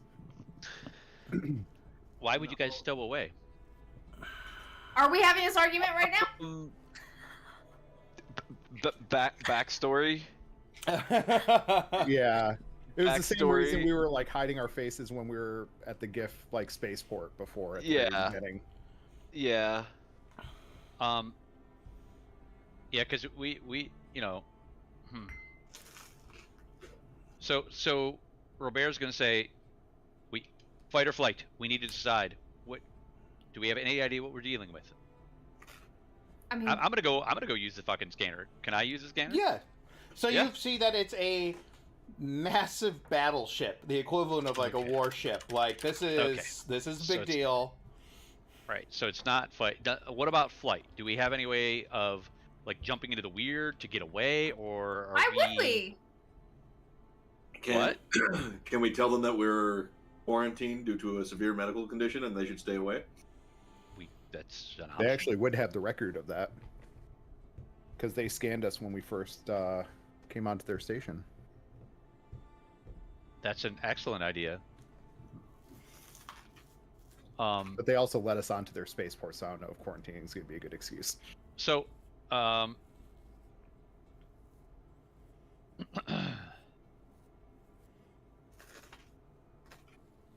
so I'm going to get on the communicator, Mm-hmm. and I'm going to say, this is the captain of the Starfish. Starfish. Be warned, the ship is contaminated. Contaminated with what, good sir? Illithid tadpole contamination. And from that planet. Slugs. And from that planet, whatever was driving those people all pustulely. Yeah, I'm only gonna press so far. There's a moment of I need you to make a you know what you're supposed to roll. Yeah. It's not a lie, so I'm Yeah. gonna roll persuasion. Yeah.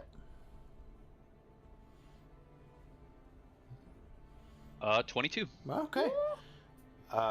There's this moment of like silence for a moment. Come again? A number of creatures on this vessel are directly infected with tadpoles. Tadpole contamination is present on this vessel. This is a forewarning if you plan to board this vessel. You can scan to confirm. And there's a moment, and they go, if any hatched. No, not as yet.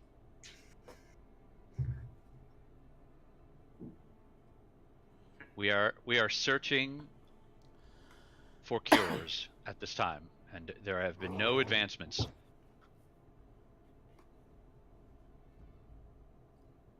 And you hear this quiet moment, and then you go about your way ASAP. Acknowledged. And then he turns to Trevlo and says, "Let's get the fuck out of here." Fuck.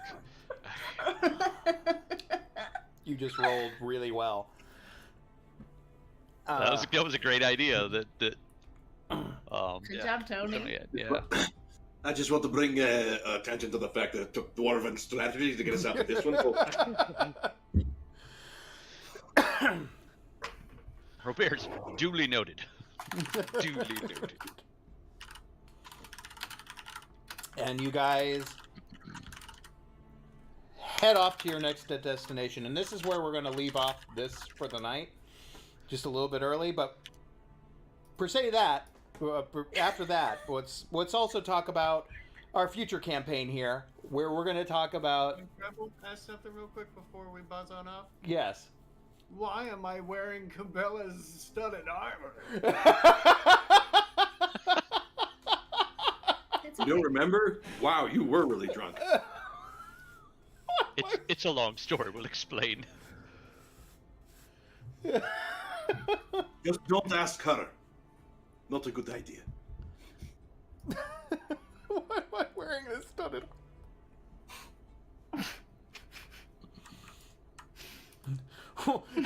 As Basil's touching his face, I can't feel my face.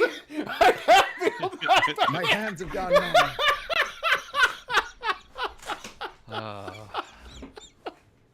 I feel extra dexterous.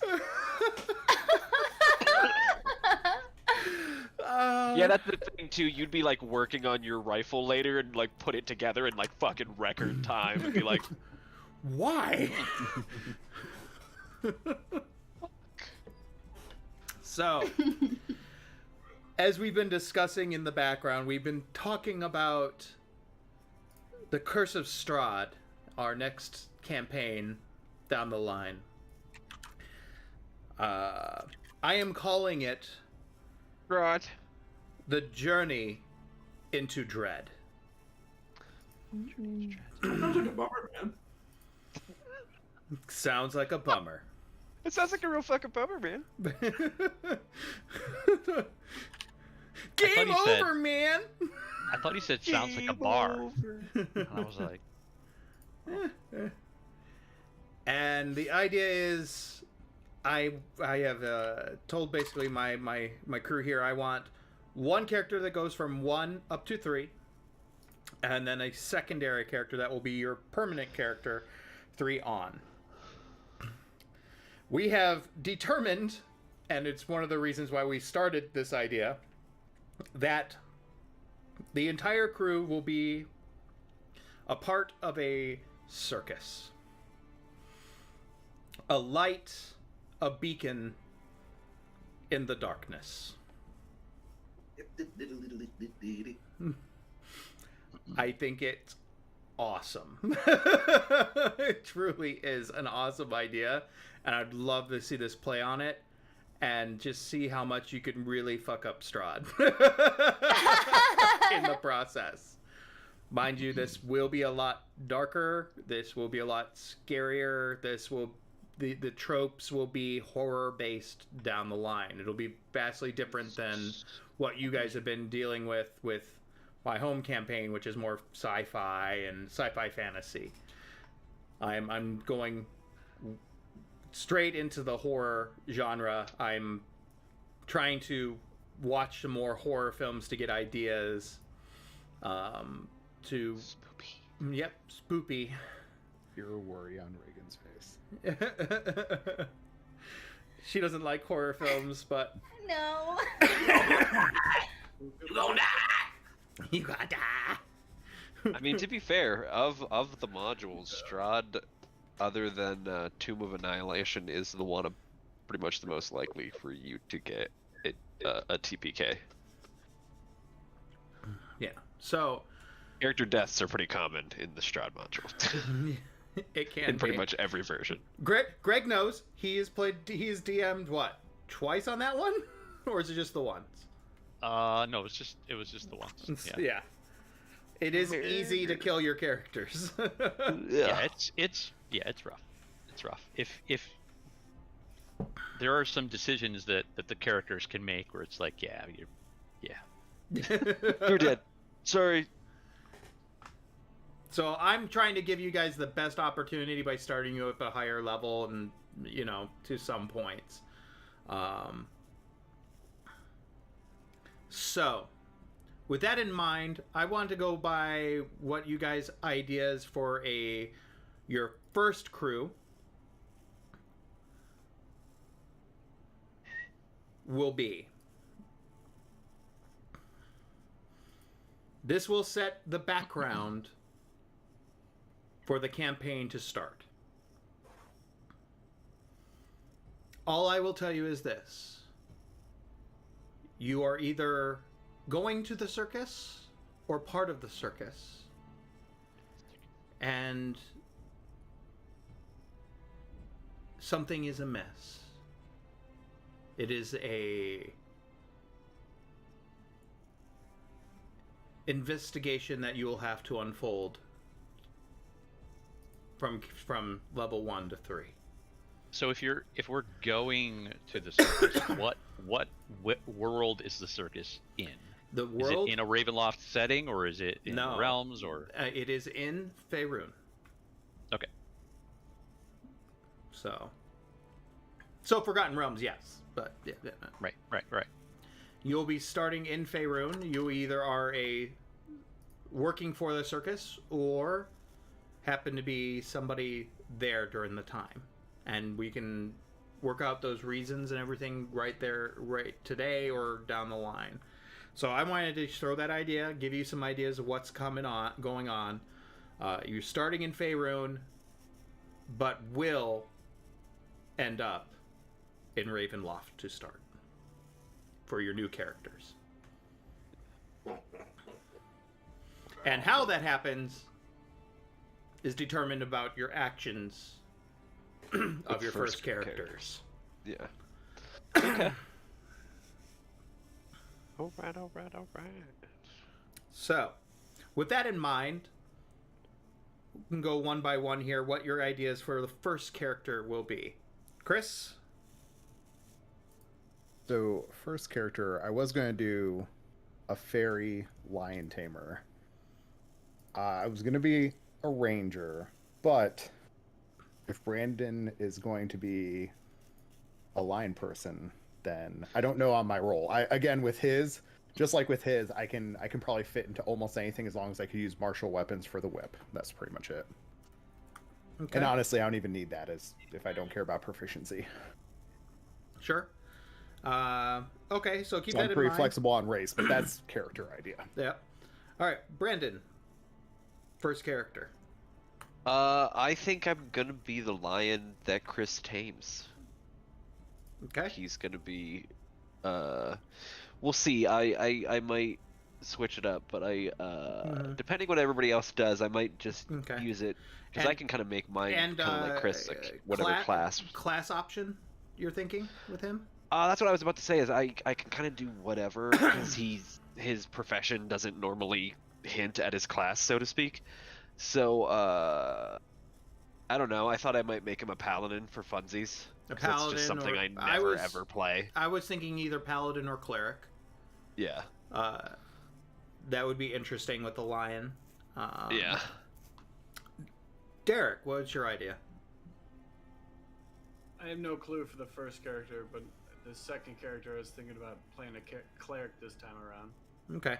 Well, we'll get back to that. Why don't you think about it once we have some characters here? Reagan, your idea was a... She is a warlock, human, with the, great old one. Mm-hmm. Because she's going to be the psychic of the traveling circus. You're talking about your second character, right? No, this is her first character. Oh. You could always look at divination wizard too, because that's legitimately crystal ball wizard. Yeah. I did look at that one too. My whole vibe with her is really that it's kind of she's not happy about it. She doesn't want to do this. She is cursed with the burden of knowing things about people that she doesn't really want to know, and she just kind of is able to read their mind basically, and then makes up a fortune for them based on information. Like the doctor watching you all die all the time. Yeah. So, I loved it because the image you gave for your character is Natasha Demetrio.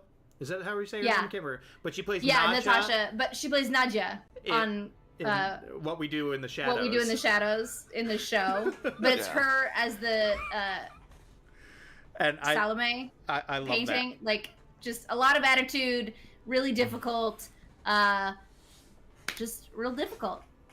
Yep. But she's here because she can make a lot of money because she is able to read people's minds and tells them what they want to hear. Yep. And Greg, I love that twist on it too. That it's not actual divination. It's just literally her being like, "All right, asshole, what do you want your future to be? Here you go. Here's your future." So you're asking about the first character, right? The first character here. So I'm thinking maybe like he's a magician. You know what I mean? Mm-hmm. So, but he's actually an illusionist wizard, but like first level, like most of his shit is fake at this point. You know what I mean? Most of his stuff is David Copperfield type stuff, but he is actually studying real magic. He just has very little skill in it. Yeah. That sounds appropriate. And he's like 90% charlatan. That's awesome. And Tony, do you have any idea for our first character? Actually, I want both of my characters to be brothers. And my first character is the younger brother, and he's a. Can we multi-class? That you only get level 1 to 3, we're starting level 1 for this one. Yeah, it'd be a little hard. So here's my deal with it. Being a brother could show some difficulty with it. I could see it. If you're doing the younger brother first, but I would definitely need a motivator down the line for the second character if they're both part of the circus. Well, the first character just works as like a custodian and a janitor, just like a handyman, like doing repairs to like tents and stuff. Okay. But he's also a rogue, so he's just like on the night side, he's just robbing the people that come through the circus blind. Okay. So I would suggest make that the older brother.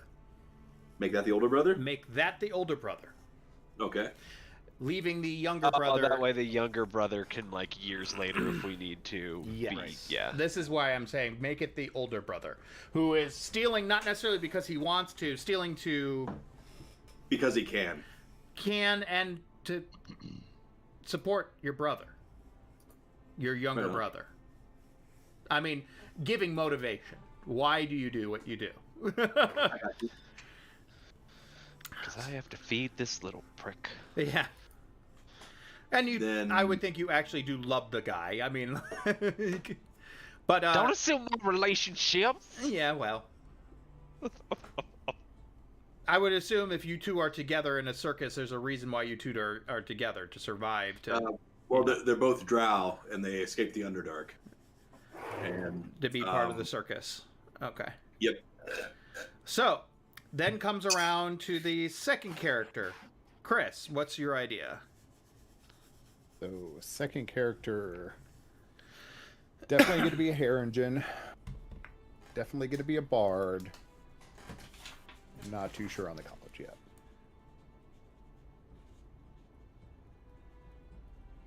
But yeah. And then I'm not sure on the role, because originally he was going to be like a clown, but depending on what other college I choose, it could change what his position is in the circus, just because different colleges definitely suit to different types of things. Sure. Yeah. So, okay, Brandon. I'm still gonna be the meat mountain that started this idea. Mm-hmm. Who is either going to be, we haven't decided yet. We know what he's gonna be. He's gonna be a strong man and wrestler. Yeah. An unarmed fighter, boxer, old-timey fisticuffs guy, professional wrestler, or as an old-timey, like, lifting barbells, curled mustache, like, pugilist. Right. So what race are you thinking? What class? Oh, he's definitely gonna be an elephant man. Okay, elephant man. Be a Loxodon. And okay, Loxodon, and then what class are you thinking? So, either Barbarian or Rune Knight and whatever I decide to mix with Rune Knight. Maybe it'll be Barbarian, or maybe it'll be Bard and Rune Knight. Who knows? Yeah. I kind of like the idea of a Barbarian because I think it's hilarious. I think that the combo. Well, it also works for Rune Knight because it's just a big angry dude, and he just gets bigger. Which is why I kind of thought it would be fun to roleplay him as Andre the Giant, because he's already going to be massive, and then he becomes even bigger as he levels. He just keeps getting bigger and bigger. He's this like giant of a human being. But we'll see. I don't know which way we're gonna build him yet. But no matter which way we build him, he's gonna be a wrestling, punching. So you're definitely gonna you're definitely gonna want him to be an unarmed fighter. Yes, he is gonna be an unarmed fighter. If you and I decide later to flavor short swords as spiked gloves or whatever, but to start, he's definitely gonna be. Just his three fists. Randy Three Fist Rhodes. All right, Derek, what's your idea for your second character? You're muted. Fuck. He's a fuck. I only really got to a cleric so far. I've been trying to think about a race and that kind of thing. But... Mm-hmm. And what part of the circus do you think he's going to be a part of? What? Like you said he was going to be like a backstage type character, right? I was thinking about College of Trickery, or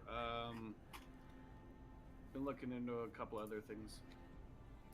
Right. Well, I was talking about like your role in the circus. Your job. What do you do for the circus? Yeah, I was thinking more of a roustabout.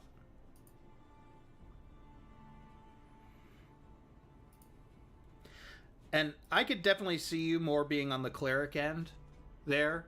So like you are the support even in the show, you are also the support in life too. It seems to make sense as a character, because I mean, you can do. Also, do College of Forge too. Well, it's not a college; it's a or not domains. college. Yeah, yeah, domains. Yeah, domain. Of the Domain. Forge, yeah. So, like, I could see you doing Domain Forge. You could also be an artificer. You could also be an artificer. multi-class. Yeah, you could. Oh yeah, multi-class and artificer if you want to. That might make you mad as shit, though. Now that I think about it. Those But are there's also the, completely like you said, different. the trickery domain, which gives you like charm person, disguise self, mirror image, pass without a trace, Yeah. dimension door and polymorph, blink and dispel magic. On top Actually, of College of Trickery makes perfect sense. the domain, Or College, damn it, god damn it. Trickery Domain. domain. You know, he could definitely do that. So, like, yeah, I see you definitely being more cleric side. Reagan, what is your idea? Okay. My character's name is Stuart. He's 11, and he is the brother of Randy Rhodes, the best fighter in the whole world. And Stuart is a mousefolk, rogue assassin, and he likes to be thrown and stab people. I love everything about that. Yep. He's a rogue.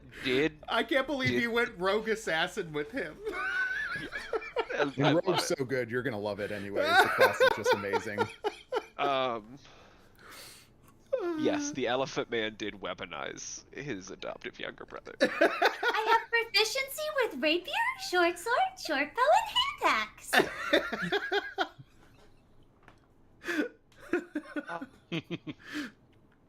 Greg, Rapier what is are just you a looking at? thumbtack. So I'm doing a Tabaxi rogue, right? He is the he's the knife thrower at the circus. Sure. And so I haven't decided what his subclass is. I'm leaning toward assassin because knife thrower, you know. But I'm not 100% sold on it yet. So May I suggest just because it's all about the show for you, the trickster, like the magic trickster one, just a flavor. That's all I'm thinking. I don't see him as all about the show. I see him as kind of shady. Like he's kind of like, that's what the way I was thinking of it is he's okay. He's the knife, like he's the knife thrower, but like Yeah, no, I agree. maybe he's secretly like he's into it. You know what I mean? Like that's why assassin could fit. Yeah. It's just going to be interesting having a party with two assassins. Who was the other assassin? Me! Reagan. Stuart! I'm She's a a rogue little assassin! Mousefolk assassin. Oh, I didn't know you were doing rogue assassin. Well, shit. I did the whole thing! I know, but I wasn't. I wasn't listening because I got a text and then I was like paying attention to that. And I said I was gonna. I said I was gonna do this. Now you. I've been planning this. You've missed all of these conversations that Brandon and I have been having about our brotherhood. So all right, well I got to rethink. Well, it then. no, I don't have a problem with two Rogues classes. necessarily isn't bad. No, there's six of It's you. a lot of damage. There's still pretty survivable. Yeah, there's six of you, and I will point out, for the whole party as well as Aaron's sake, because I don't want him to hate me when this campaign happens, I will be holding down up to 3 individuals at a time. So if there's 2 people who like to stab Get sneak people, attack. Yep. Yeah, I if you're doing assassin, I probably won't do assassin. I'll pick something else. Like I was thinking maybe thief or something. I don't know, something that'll fit. You know. because that's basically Thief would that's actually basically Reagan and I's motif, is that I hold him and she sticks him, or I literally throw her at them. Snap, snap, snap, snap, snap. But we got a very Master Blaster thing going on. Cool. But yeah, something like, to me, it's gotta like I really want it to revolve around the knives, around the throwing of the knives. You know. Yeah. That's my thing with him. Could So we yeah, do... I'll figure something out. Well, no, you're already playing it this campaign. That wouldn't be that fun. I was gonna say you could do like a marksman, but could you do a ranger who does? There's throw also weapons? College of Swords. There's Could you be there's Soul a sushi Knife. chef? There's Soul Knife. Yeah, I was thinking that's the one with like psychic. Yes, Right? That could be psychic. Yeah. cool. Yeah, I'll look at that. I'll look at that. I didn't look at it hard. I'll look at it. Or if you wanted to go with the little like thematic, you can mix it with Monk Way of the Shadow and be able to teleport through shadow from shadow to shadow and stuff like that too. There's also I am thinking about doing like I am thinking about eventually doing multi-class with Monk. Yes, Mhm. for sure. That's a there's good combo. there's also a new class or a new rogue archetype called Phantom. Ooh. Oh, I really? haven't seen that yet. So- Okay, yeah, me either. Let's So here is take a look at that. So many rogues walk a fine line between life and death, risking their own lives and taking the lives of others. While adventuring on that line, some rogues discover a mystical connection to death itself. These rogues take knowledge from the dead and become immersed in negative energy, eventually becoming like ghosts. Thieves' guilds value them as highly effective information gatherers and spies. So, whispers of the dead. Echoes of those who have died cling to you. Whenever you finish a short or long rest, you can choose one skill or tool proficiency that you lack and gain it, as a ghostly presence shares its knowledge with you. You lose this proficiency when you use this feature to choose a different proficiency that you lack. Wails from the grave. As you nudge someone closer to the grave, you can channel the power of death to harm someone else as well. Immediately after you deal a sneak attack damage to a creature on your turn, you can target a second creature that you can see within 30 feet of the first creature, roll half the number of the sneak attacks damage for your level, round it up, and the second creature takes necrotic damage equal to the roll's total. Yeah, but it's not really. It doesn't really play with the knives. Yeah. Right. But the other thing, or but the psychic thing might. Yeah, Yeah. the psychic thing. Could you throw knives with your mind? Is that what that is? Yeah, I think it's. I'm gonna Mind pull it up bullets. later. Mind bullets. And also, depending on what Tony says, now that we're getting through, I'm realizing that College of Lore might actually be the way to go if we have no other fucking caster besides Cleric in this group. That's going to take away a lot of like wizardy type, wizard sorcerer shit that we don't have. Yeah. Depending on what you're doing, Tony. Right, so yeah, keep that in mind. I don't mind having two rogue assassins. We're gonna have plenty of players here. It's not a big deal. Rogues are still very versatile, yeah. Yeah. So Tony, what are you doing? As he disappears. He's a monk. He's in the shadows. Perfect. The bed hath been beshitted by Discord once again. So, what were you thinking, Tony, for your second character? For my second character, the one that I already have made is a Dark Elf Drow Shadow Monk. And he would be performing as a contortionist to pay the bills for his little brother, but you wanted to swap him. No, what I'm saying is, it doesn't matter one way or another. Okay. So, just make your first character, which you said you wanted him to be what? They can't. A rogue. You want him to be a rogue. So make the older brother at the start the rogue, and then the younger one becomes this shadow monk. Okay. Okay. Lazy younger brother just contortioning all over the place, so the rogue has to steal money to make his way. Well, all right. So that's the kind of the idea. So you can just flip the races. That's fine, or flip the classes. It's just because there's a time will have that passed. there's gonna be a time passed, yeah. So it makes more sense for the younger brother to take up adventuring at that point than the older brother, so to speak. Okay. And depending on how it goes with your first part of the campaign, you know, it determines their motives to why they're going. Yeah. So, this type of stuff makes things interesting. This is what I like to talk about, like what you guys want to do and how it's going to work out.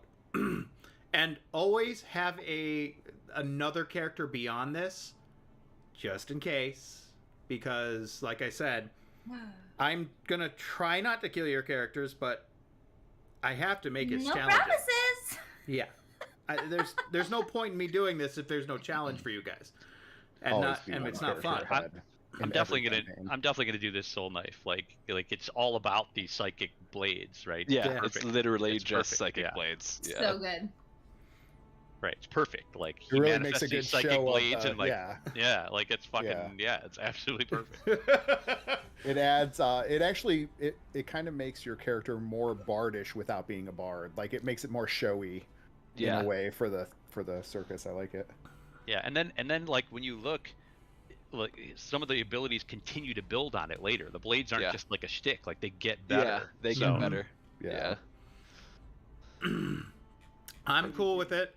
Like I said, if there's questions about some, like I know that like the mouse folk, where it's definitely a race that is not a normal race right now, but I'm assuming it will come in time because that's what they do. I've got it in the homebrew though. I got it working. Good. After I did the subscription, so it's set up. Fantastic. He's ready to go. Make your life easier. This is definitely going to be a goofy thing. And I'm throwing out an idea that in my head I'm thinking like we may take a short break from this campaign just to do the 1, 2, 3 thing, then come back to this, finish this, and then start the new campaign. That'd be fun. That way we get a nice little break. Switch it up. Switch it up a little bit, and then when we'll have a nice break after Curse of Strahd's part, and do the level 20 extravaganza I wanted to do with all your characters from the first season and the second season. This is not a promise that your characters currently, now that I'm going through stuff, may not reach 20th level. But that's okay. Right. You have 20th levels in the back. Yeah. So just kind of throw that out there. It's going to be an immense warlike battle in the end. That's my idea. Wait. What? Who doesn't? What? No, this is for the end of this whole camp. My home. I was saying I don't have a level 20 character. My level 20 character is dead. He's dead. He dead. But you do have 2 characters. Technically. I do technically have 2 characters, yes. Yes. Which will come into play. Yeah. Good or bad, you may not like it, but you will get 2 characters. The other character will come to light. You will be able to use, what was his name? Oh God, my artificer. Yeah. Hold on, give me a second. That's the one I deleted to create a new character. Yeah, that's exactly the one I deleted. Rasputnik. Ah, Rasputnik! That's right! So I'm kind of excited because I'm getting ideas where he's going to come in. So I've already hinted at him before. He's kind of what started a lot of this. He exists in our universe. Yeah. So, but yeah, I'm super excited about this. It's really fun that I'm doing the first time I'm ever doing Curse of Strahd is doing something completely weird and different with it. So I've got a lot of work ahead of myself. But I don't know how I'm going to set up the maps for you guys digitally. It's because the maps they give you are a little different. Actually, Aaron, now that I think about it, do you want me to start leveling him along with the party? Rasputnik, I mean? Yeah, you might want to. Okay. You almost said Curse of Strahd, which is also bad, but different. Curse of Screw? Strahd? So, but it's just exciting to me because I've read the book. I've read Curse of Strahd once, and I need to read it again and again and again because there's so much going on there, and there will be so much going on in the future here. I actually, I read the novel that they did in prep for it. I can't remember. I wonder if I still have a copy of it. Did I get it on Audible? I can't remember. But there's a novel that was written that has like all like A lot of way more additional- detail. Yeah, Okay, I'll have to think about it because I also have to know. I'll see if I have it. Yeah, I appreciate it. Any good stuff, anything to add is good. And also, I have to think about how I'm playing Strahd. Mm-hmm. You gotta understand. Yeah, like, that's true. You can do it any which way you want, right? Right, because I've heard people do a female Strahd. Like it's people do cool shit with it. yeah, Strahd is a very unique character that it deserves justice, and it may take a little bit more of my acting skills to push it forward. And I may, depending on the type of character, get somebody in to join us to do some of the major turning points. So, kind of excited to get somebody else to play an NPC, just to give you guys a little bit more flavor and not me be the actor, but someone else play them. So that could be fun. I'm sure Greg has an idea of what kind of an idea, because there's only a few characters that are non-player characters that would be really great to bring somebody into play. So, but there definitely are some. Yeah. So, would Glenjamin come back for the Ultra whatever? I do not know the big game. I'd have to talk to him. Yeah.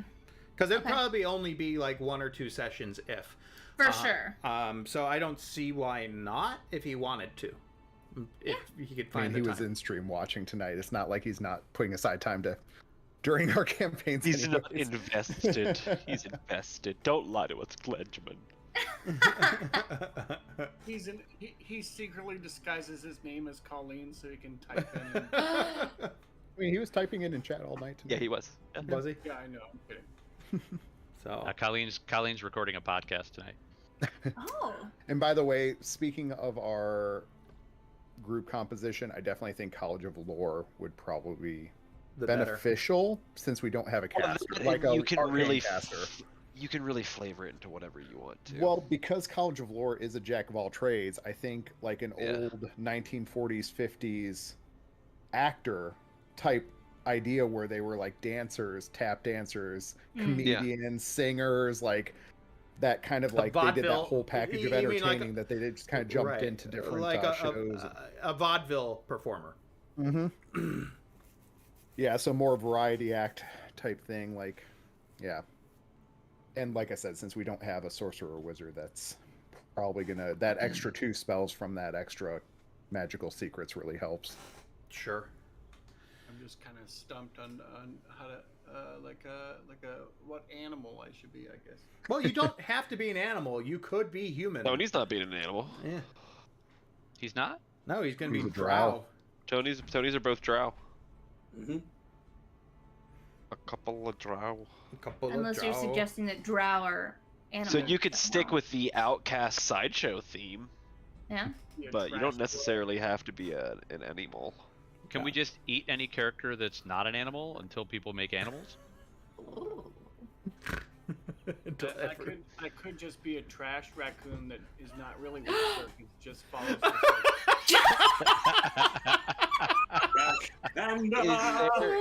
Is there a raccoon race? You can be a maintenance worker. That is an important and integral part of the circus. Probably Now I flavor. wanna be a raccoon. Can you flavor another race as a raccoon? Maybe the Tabaxi. I mean, in a way. Okay, so someone has created in the D&D wiki the raccoon folk. There's Yeah, there also were. the There was in 5 or Yeah. in There's 3.5 fish there folk. was a raccoon race. Oh yeah, Are there there's- possum folk? fish folk. Possum oh folk my would be God, the adorable. raccoon folk names. Raccoons typically name their children after food or some type of nature element. Nice. Hot dog. so Nugget. like male name is Chicken with CHI apostrophe KEN. Yeah. Shroom boom. Shroom broom. Char. Broth and Rigby. Oh no. Carmelata. Spinach. Rivermo or Milko is a female. Oh god, it's funny.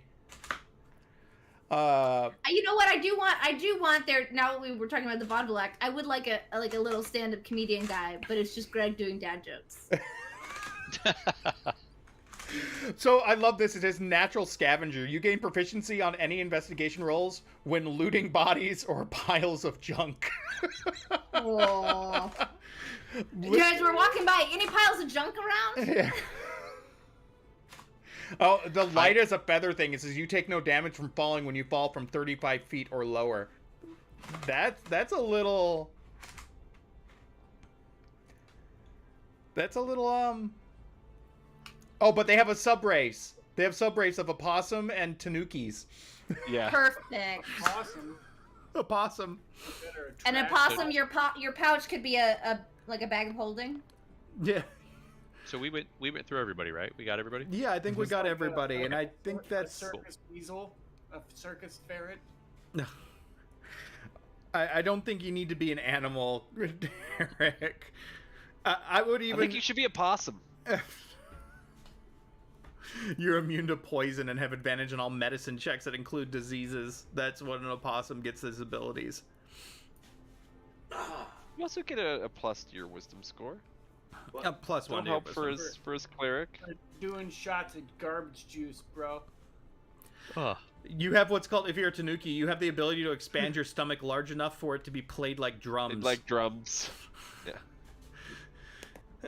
Anyways, I'm kind of excited about this. We'll move forward. I'll let you know when it's time to take a break from here and we can get started on that. I have to do more reading, of course, and plan out. So, all right, with that, I think we're going to call it a night.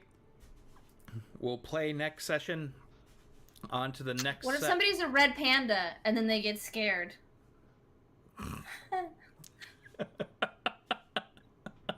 Okay, that's all. We wouldn't need that. That would be the representation of you, Reagan. Every time you get Yeah, well. scared.